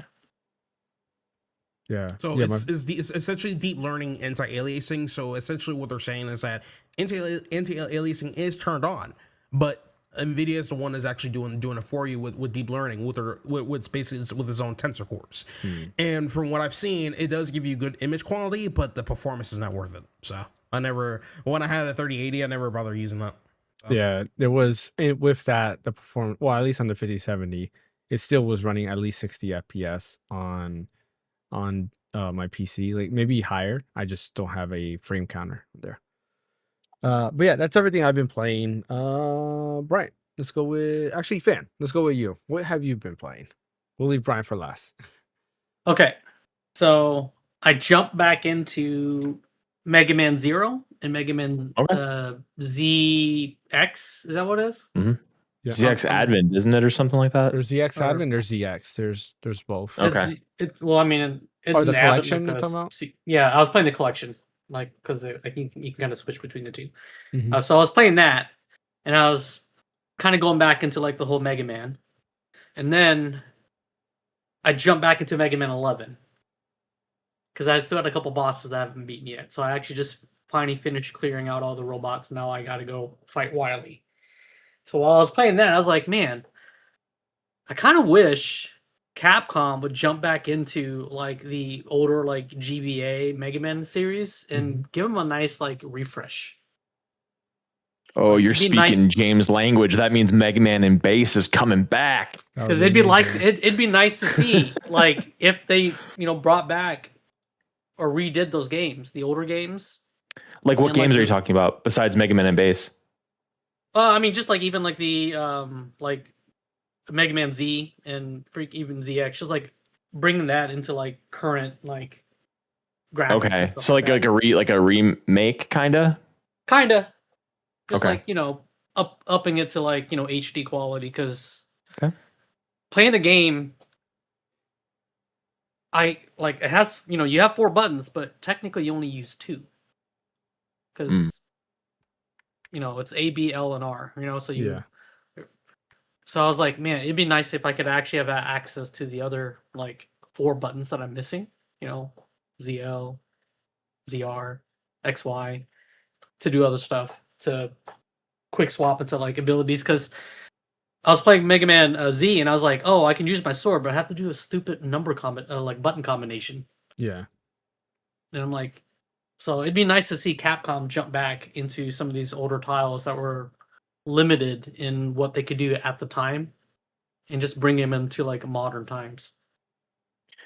And I was playing Mario Kart with my daughter, so.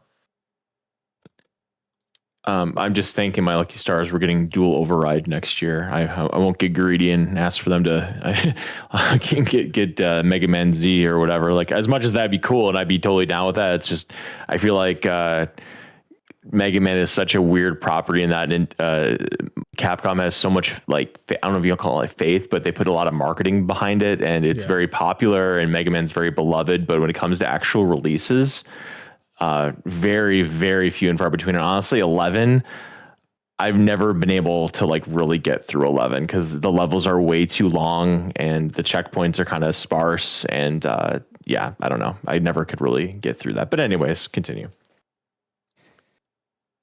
Well, I mean, that's pretty much all I was playing. Oh, okay. Yeah, I feel like ZA gets a lot of hate, but I love ZA a lot. And I apologize if I'm not looking at the screen. I'm actually messing around with our vertical stream to kind of make it look a little bit different, a little bit more unique. But anyways, I think ZA or ZX Advent, I mean, not ZA, gets a lot of hate, but I enjoyed it. Like, I played it a lot, and my biggest thing that I hate about ZX Advent is it didn't finish. It ends on a cliffhanger, a cool cliffhanger, and you're like, oh great, like it's not done. Why is it not done? So I hope they go back to the ZX series because they need to finish it, just like they need to finish, with Mega Man 9 or Mega Man X9 rather. And I guess didn't Xenoblade Chronicles X kind of end on a cliffhanger too? It did, but the DLC kind of, I feel like. So I went and spoiled myself with the extra content because I still haven't been in it. But I was like, you know what? I want to see what's going on. And yeah, don't say anything, please. I haven't played. Yeah, don't say anything. Yeah. Okay. Well, I won't. Let's just say it tries to wrap up the cliffhanger, and it is the worst way possible, like the dumbest way possible. I would say. I'm like, great, all of this for that. Yeah, it was not worth it. I'm glad I just watched the video and just didn't experience it because I probably would have threw my controller, honestly. It's still a good game though. Still a good game. They just need to fix the Switch 2 version. That's all they gotta do. Ash, what have you been playing? Yeah, I mean, for a bit, I was actually just trying to progress through Expedition 33, try to finish up the game and everything. And one of the pickups I was missing, apparently, I had to go back to Lumiere and get to that one merchant that was selling the first offensive pickup and stuff, so that I can go back, beat Golger's ass, so that way I can finally get the Medellin weapon, which, man, it makes my life so much easier. But after I did almost everything, I saved Simon for like best for last. I even defeated another certain character that has the power to repaint certain characters. I'm not gonna say who it is, but yeah, I already defeated her, which unfortunately it was kind of short lived because at that point I had Maya. She was too OP and she kind of just one shot her. I never saw any of her moves, so I was like, oh my god, I feel bad. So with that, because I felt some regret, I didn't want to do the same thing to Simon. So what I did is that when I went to Simon, I strategically put him at a certain HP, so that way he goes to that second phase, and there's always crazy combos because I want to have the bragging rights to be like, hey, I fought Simon as best without one-shotting his ass. So yeah. I don't believe you. I think you're playing on easy mode, Ash. Oh man, how dare you? But yeah, so but I've been having a hard time with them, so I took a break. So from that point, that's when I pivoted to a different game that I bought like about a month ago called Paranormal Site, the Seven Mysteries of Hanjo, which basically the story is based on the actual Seven Mysteries of Hanjo in Hanjo, Tokyo, which is insane. It's cool because they did it. First of all, Square Enix was the one that publishes the game. And the guy that directed and wrote this game, he didn't really had any big roles to play from previous works he was on. The one thing I did see that apparently he was like a sound engineer or sound designer for one of the Mega Man games. I have to double check on that. But this game essentially it's another visual novel, and it's based on the title. It's basically you're trying to solve a mystery on why these deaths are happening. What is the rite of resurrection? Who are these curse bearers, and why does each curse bearer need to have the right of resurrection? And there's a huge mystery thing, and I know it's reading, but the way they do the way they do the scenes between the characters it seems more cinematic and stuff. So you're never going to be bored. It's always going to keep your attention essentially. And I think that's one of his biggest things about it is that the art directions are really good. The way they did the backgrounds is pretty much almost 1-to-1 if you were to look up Hanjo in Japan and stuff. But and everything is heavily contextualized and foreshadowed. So it really wants to reward you when you're actually paying attention throughout the entire game, because they will say certain things, highlight certain things, and want you to remember those things, because everything just comes together really satisfyingly by the end of the game and stuff. And I think one of you guys did she knock that down? Okay. Anyway, and I think if one of you guys were to try this game out, I think you would get... Ash froze. We lost him. Yep, he froze. We lost They got him. Oh, maybe mess. The cat did something to his computer. Yeah, maybe the like cat that. unplugged something. Yeah. Yeah, I mean that's what happened last time, didn't it? Yeah, that's exactly what happened. All right, Brian, then we'll go ahead with you. Here comes Ash is back. Or maybe Or not. is he? I see Luigi. I don't see Ash. Yeah. There he is. Is that the cat Ash? All right, hear me now? Yeah. Jesus Christ. Yeah, she knocked out my thing. Jesus Christ. Anyway, where did it get cut off at exactly? You were talking about the paranormal what is it called? Yeah. But at what part? So that way I don't repeat the whole thing again. The last thing you were saying was you were talking about the game, that how you think that we might like it or that we should play it. Like that's just what it sounds like you were gonna say. I think you might like it, James. Brian, I'm not too sure if you like visual novels or anything, but nah. I think it's highly interactive. So you're not just gonna be constantly reading stuff, because there's certain parts of the game where you have to kill certain characters and stuff in order for you to progress the story. It's very, very highly interactive, so I highly recommend checking it out. I think it's on sale for like $10, and I started that game 2 days ago and I beaten it yesterday. So it's a very, very, very short game. And once I was done with that game, then I bought the sequel, which is called Paranormal Site, the Mermaid Curse or something like that. So I'm like looking forward to that, and it's great. It's awesome. I'm glad that Square Enix is like publishing these types of games. And the Mermaid Curse, the one I just mentioned, that actually released this year on February. So I'm like, great, going to support this head on. Let's see what happens. But I'm done with that game, and the next game I might try to pull up and try to finish up is actually Control, which I want to ask you guys. Good. Does Control run well on the Steam Deck? I haven't tried it on the Steam Deck. It does. Perfect. That'll probably be my next Steam game. Have you ever tried to play it on dock? Ryan? For Steam on Steam Deck? Yeah. No, I've just played it like on the handheld itself. Gotcha. Okay, I might have to mess with that myself. The interesting part is that I was looking up guides on like what's like the best like optimized like Steam Deck dock setup and stuff, and I think the biggest one that pointed out to me, which I didn't think about, is that hey, instead of playing at 1080p, play at 900p instead. Which I'm like, oh, Okay, so I'll try that and see what happens. And if it wants to give me a good performance, then yeah, awesome. Yeah, the Steam Deck at 900p will be fun to play. Well, on. don't But yeah, forget, that's try probably out loss of scaling on the Steam Deck as well. I've been trying to do lossless game for the longest time. That's just like at first I got it working, but no longer anymore. And I tried to reinstall Decky, reinstall everything, and nothing's working. So I'm probably need to do like a full investigation on that and see why it's not actually loading like it should, if anything. So That's interesting. But yeah. Did you you went in, you copy and pasted like the command that you're supposed to? Yeah.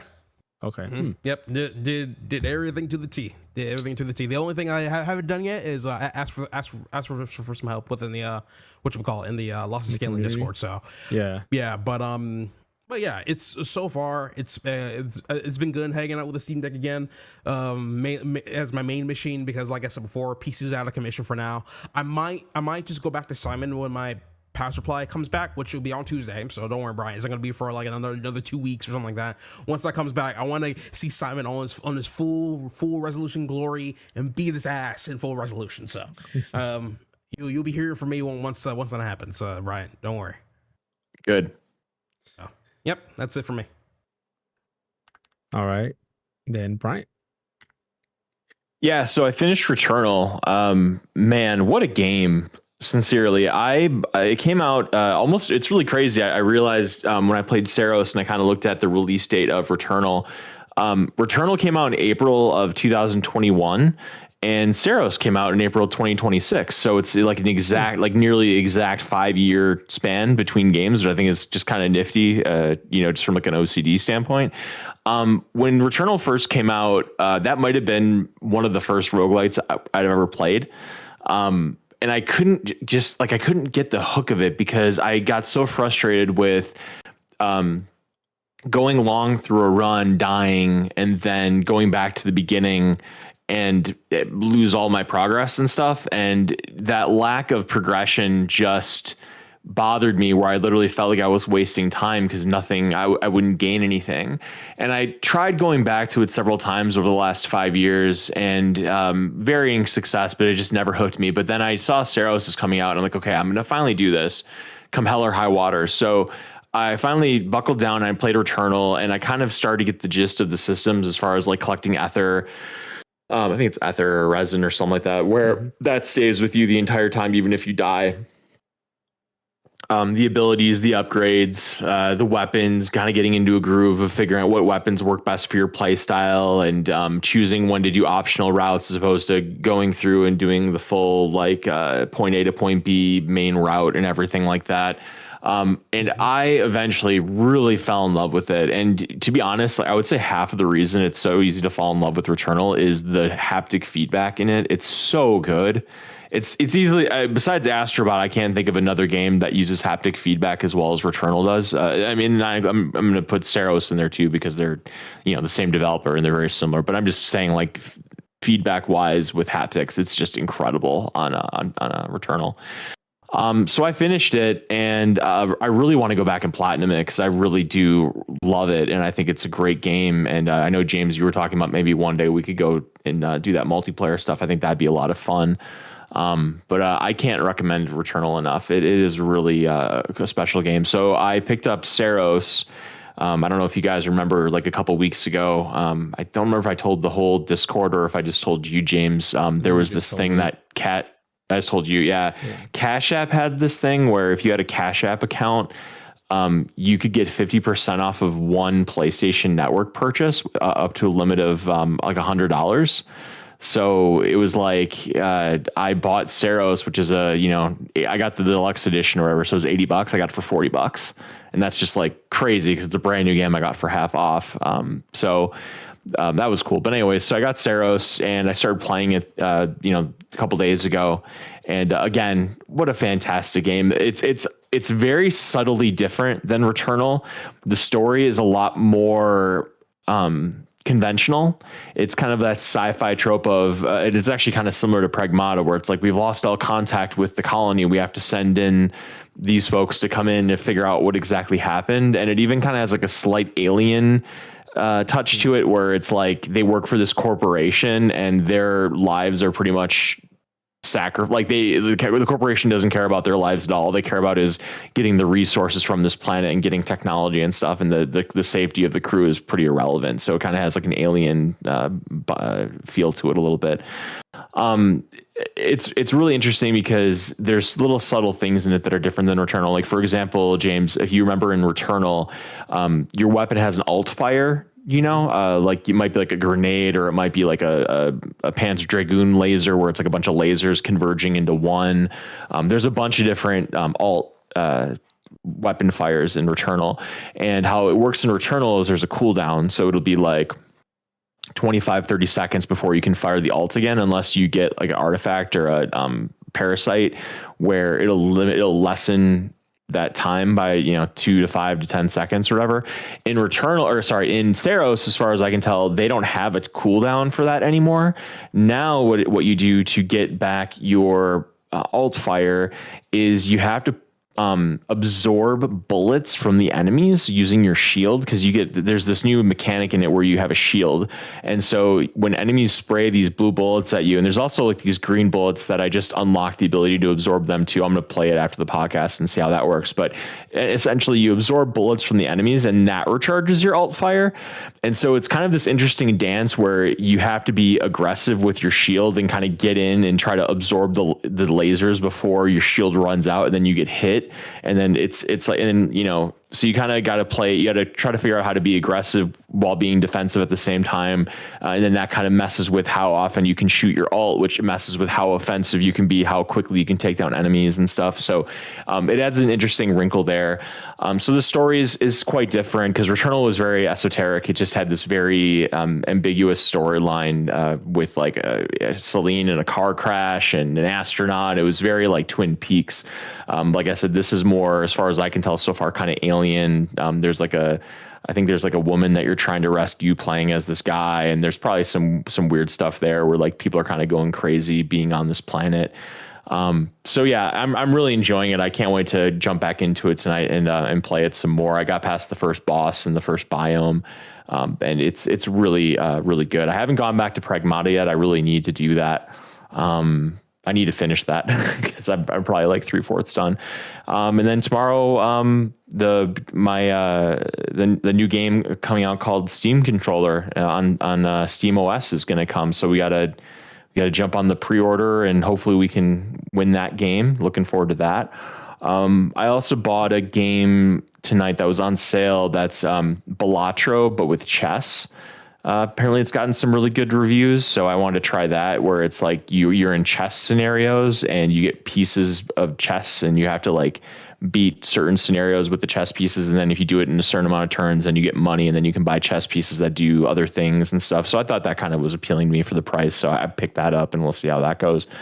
But yeah, beyond that, that's pretty much all I've been playing is just Returnal and Saros, and yeah, that's about it. And also, too, since James last week kind of talked about it a little bit, but I would like to do a link to the past stream where I 100% it with you guys, and because now I can do it underneath 2.5 hours, so we could absolutely do that. That'd be fun. Yeah, I definitely want to bring back some way, like a temporary group stream if we can. That is something that, like, it's funny. My daughter and my son was asking that. It's like, Dad, how come you guys don't do the group stream anymore? And I was like, yeah, so we went and took a break on that to see The fans are clamoring. What can we say? Yeah.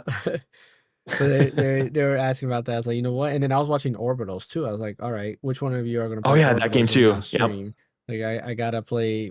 I gotta do a group stream with Orbitals. Definitely do it. Wait, is that game already out by now? No, it's not out. I think it's they will do summer. I think it's the summer. Or it might just say 2026. I'll look one second. I'm sure sooner rather than later. Also, have you guys have an interest to do a group stream for Super Wonder? Because I don't mind that. Yeah, we can do 4 players. It just says 2026 for Worlds, by the way. Okay. And the funny part about that is that one of us can just game share, not game share, right? Is it game share? Yeah, that's game share. Correct. Game share is when you do the actual sharing of the game. Yeah, and then you guys basically log into the console. I wouldn't mind doing that as well. And going back to orbitals, we can also do all 4 of us, and one of you guys can screen share through a capture card, and we can have both of our playthroughs playing at the same time. Which would be we could do kind of like a race to see which team beats the game like first. I'm assuming Orbitals has online co-op, right? It has They to. have to. Yeah. I mean, that's okay. yeah, right. I guess you're right. I shouldn't assume it has online. I'm assuming it does. So I think they're doing the same thing as It Takes Two and what you call it, where you get like a friend pass or whatever. I think. Yeah. I thought I read that, or I thought I heard that. Okay. Maybe I think I did heard that too. But I think that'd be kind of cool. We can do a race because it'll both be our first time.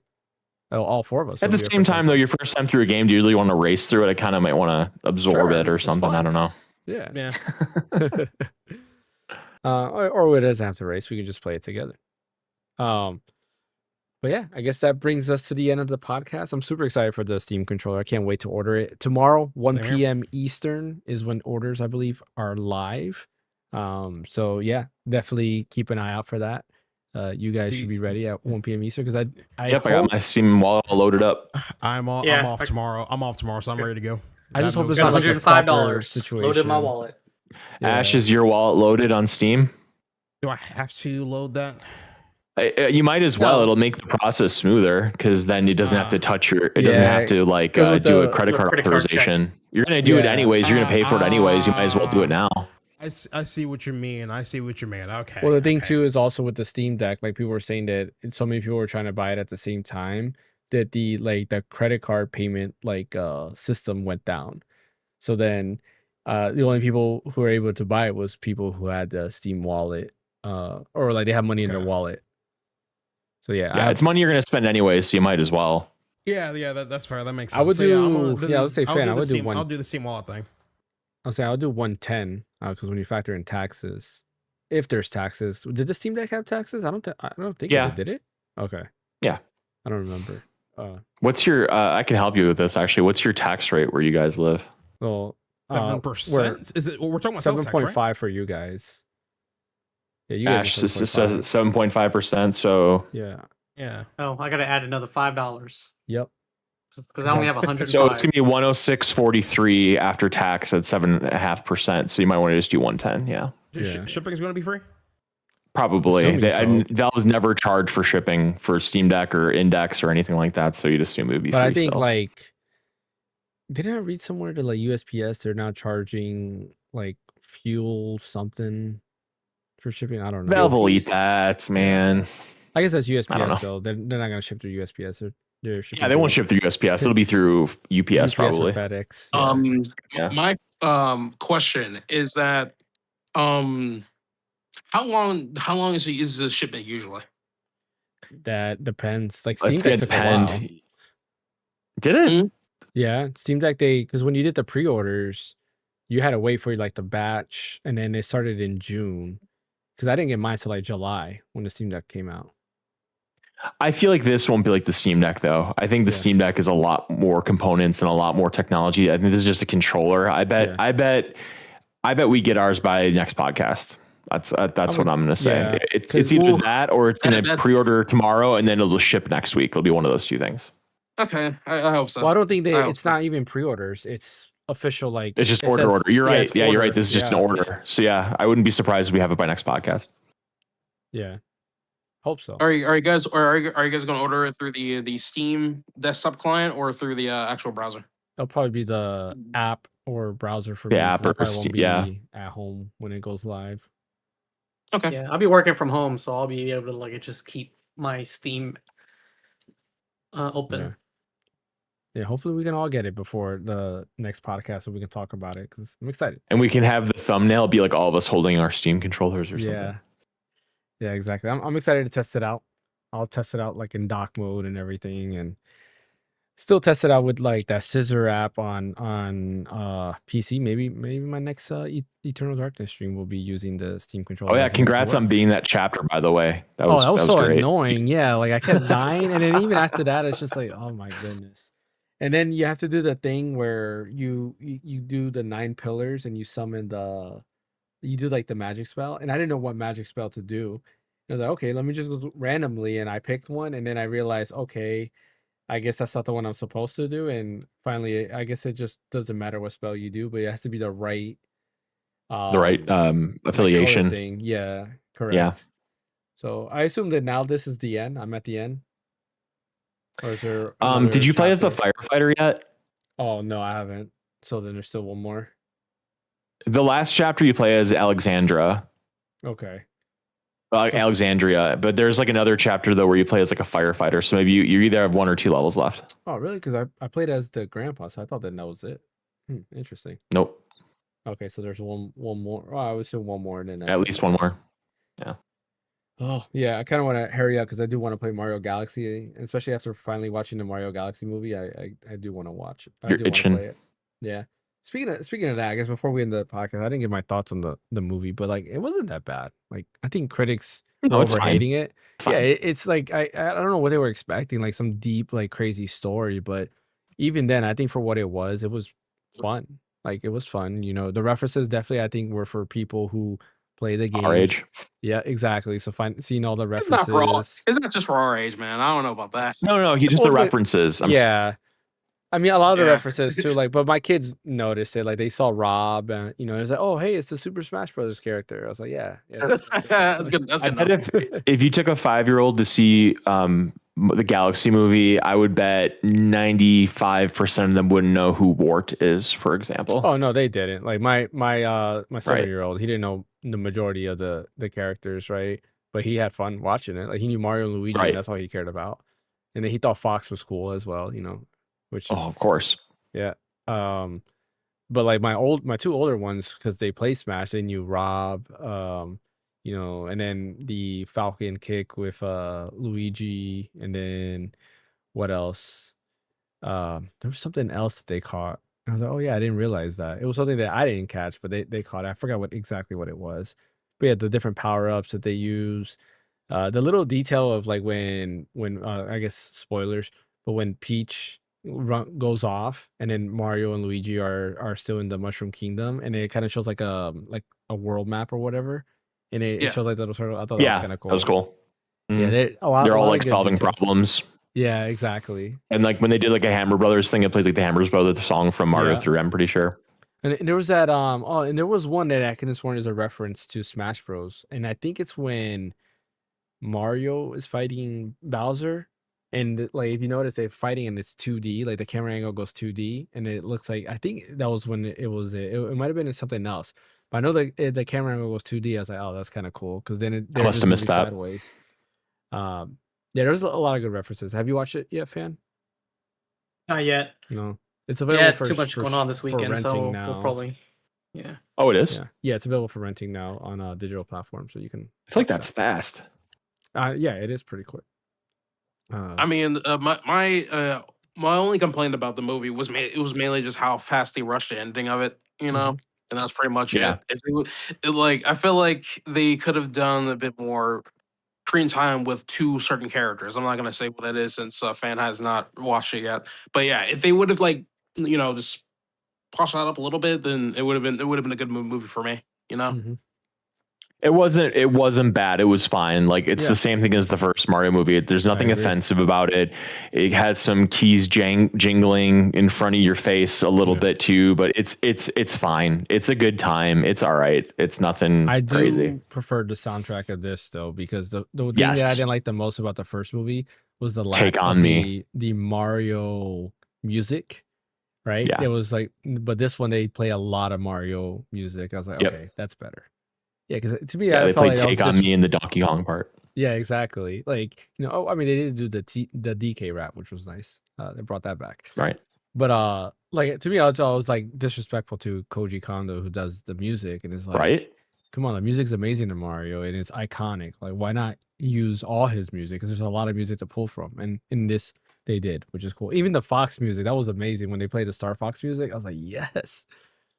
Did you see that whole anime segment on Yeah, on that was Discord? That awesome. was I think Yeah. that was one of my favorite. That was one of my And then they favorite showed a scenes little there was like that thing. Slippy nod, where it was like Yeah. literally a screenshot of the N64 game with Slippy and everything. I was like, yeah, Yep. that's dope. Like, I like it. I'm excited, and I'm excited to see what they do with Fox. If they're gonna, I'm sure they're gonna do his own movie, I wonder if it's going to be 3D or they'll do the animated, because I thought the animated one was amazing. It Looked looked pretty beautiful. awesome. Yeah, I wonder if Illumination did that, or was it a different studio? I don't know. It'll be awesome if Illumination did it, because they're known for doing only 3D stuff. So if they did Yeah, exactly. that's pretty dope.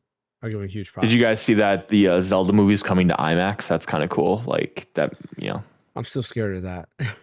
Yeah, I'm scared too, but maybe that's showing some confidence in the product. Yeah. Listen, the only thing I have confidence in when it comes to that movie is that as long as Shigeru Miyamoto is overseeing it, I think they're pretty much in good hands. You know, so Just I'm not don't worried want too much Link about talk. I don't want Link talking. Link's gonna talk. Are you kidding me? Absolutely, he is. Because Zelda could be the main character of the movie, and Link is like there, right? Because they could do that, and that would allow Link not to talk. I mean, the problem with Link talking is that we have a Link talking, and it is the worst version of Link talking. Well, excuse me. Already beat you to it, buddy. Freaking Zelda CDI ruined it. Well, actually, that was even Zelda CDI. That was the Mario Brothers show that had the Zelda shorts. Yeah. I mean, it was. Yeah. I mean, here's the thing. It was. But It's that game that game made Zelda or Link like a freaking. Yeah, that was bad too. But that reference with "Excuse me, Princess" that was from the Mario Brothers show. Yeah. I remember I used to watch that and thought that was cool. And then in hindsight, like, yeah, I absolutely. think it was just because it was just Zelda. It was nice to see Zelda. That's the only thing out there. Yeah, 100%. All right. Well, that brings us to the end of the podcast. Appreciate everybody for joining. As always, don't forget that like and subscribe button. Fix the vertical scene. I don't know. Tell me how you guys think about the vertical scene. I think it looks cooler this way. I put more rounded edges across all of our versus just being like the rectangles that we had. Let me know what you guys think about that. If you don't, I'll check it out later. I'll revert it back to its. I'll tell you if I don't like it, James, and I expect changes immediately. Yeah, I'll revert it. I'm trying to work on the scenes here on both the solo stream and on the podcast to kind of liven up a little bit of the background. So I'll progress little by little and see what I can do there. But Ash, where can I catch you at? You can catch me at As a Shirt. I'm on YouTube. What about you, Fan? You can catch me at Phaneckswhy at all the socials. What about you, Brian? I'm at red_so_deep on Twitter. And as always, you can catch me right here. I'll be back Friday with some more Eternal Darkness. And then Sunday with the podcast. I don't know why I couldn't think right now. Thanks for watching. Thank you, Ash. Thank you, Fan. Thank you, Brian. We'll see you guys next time.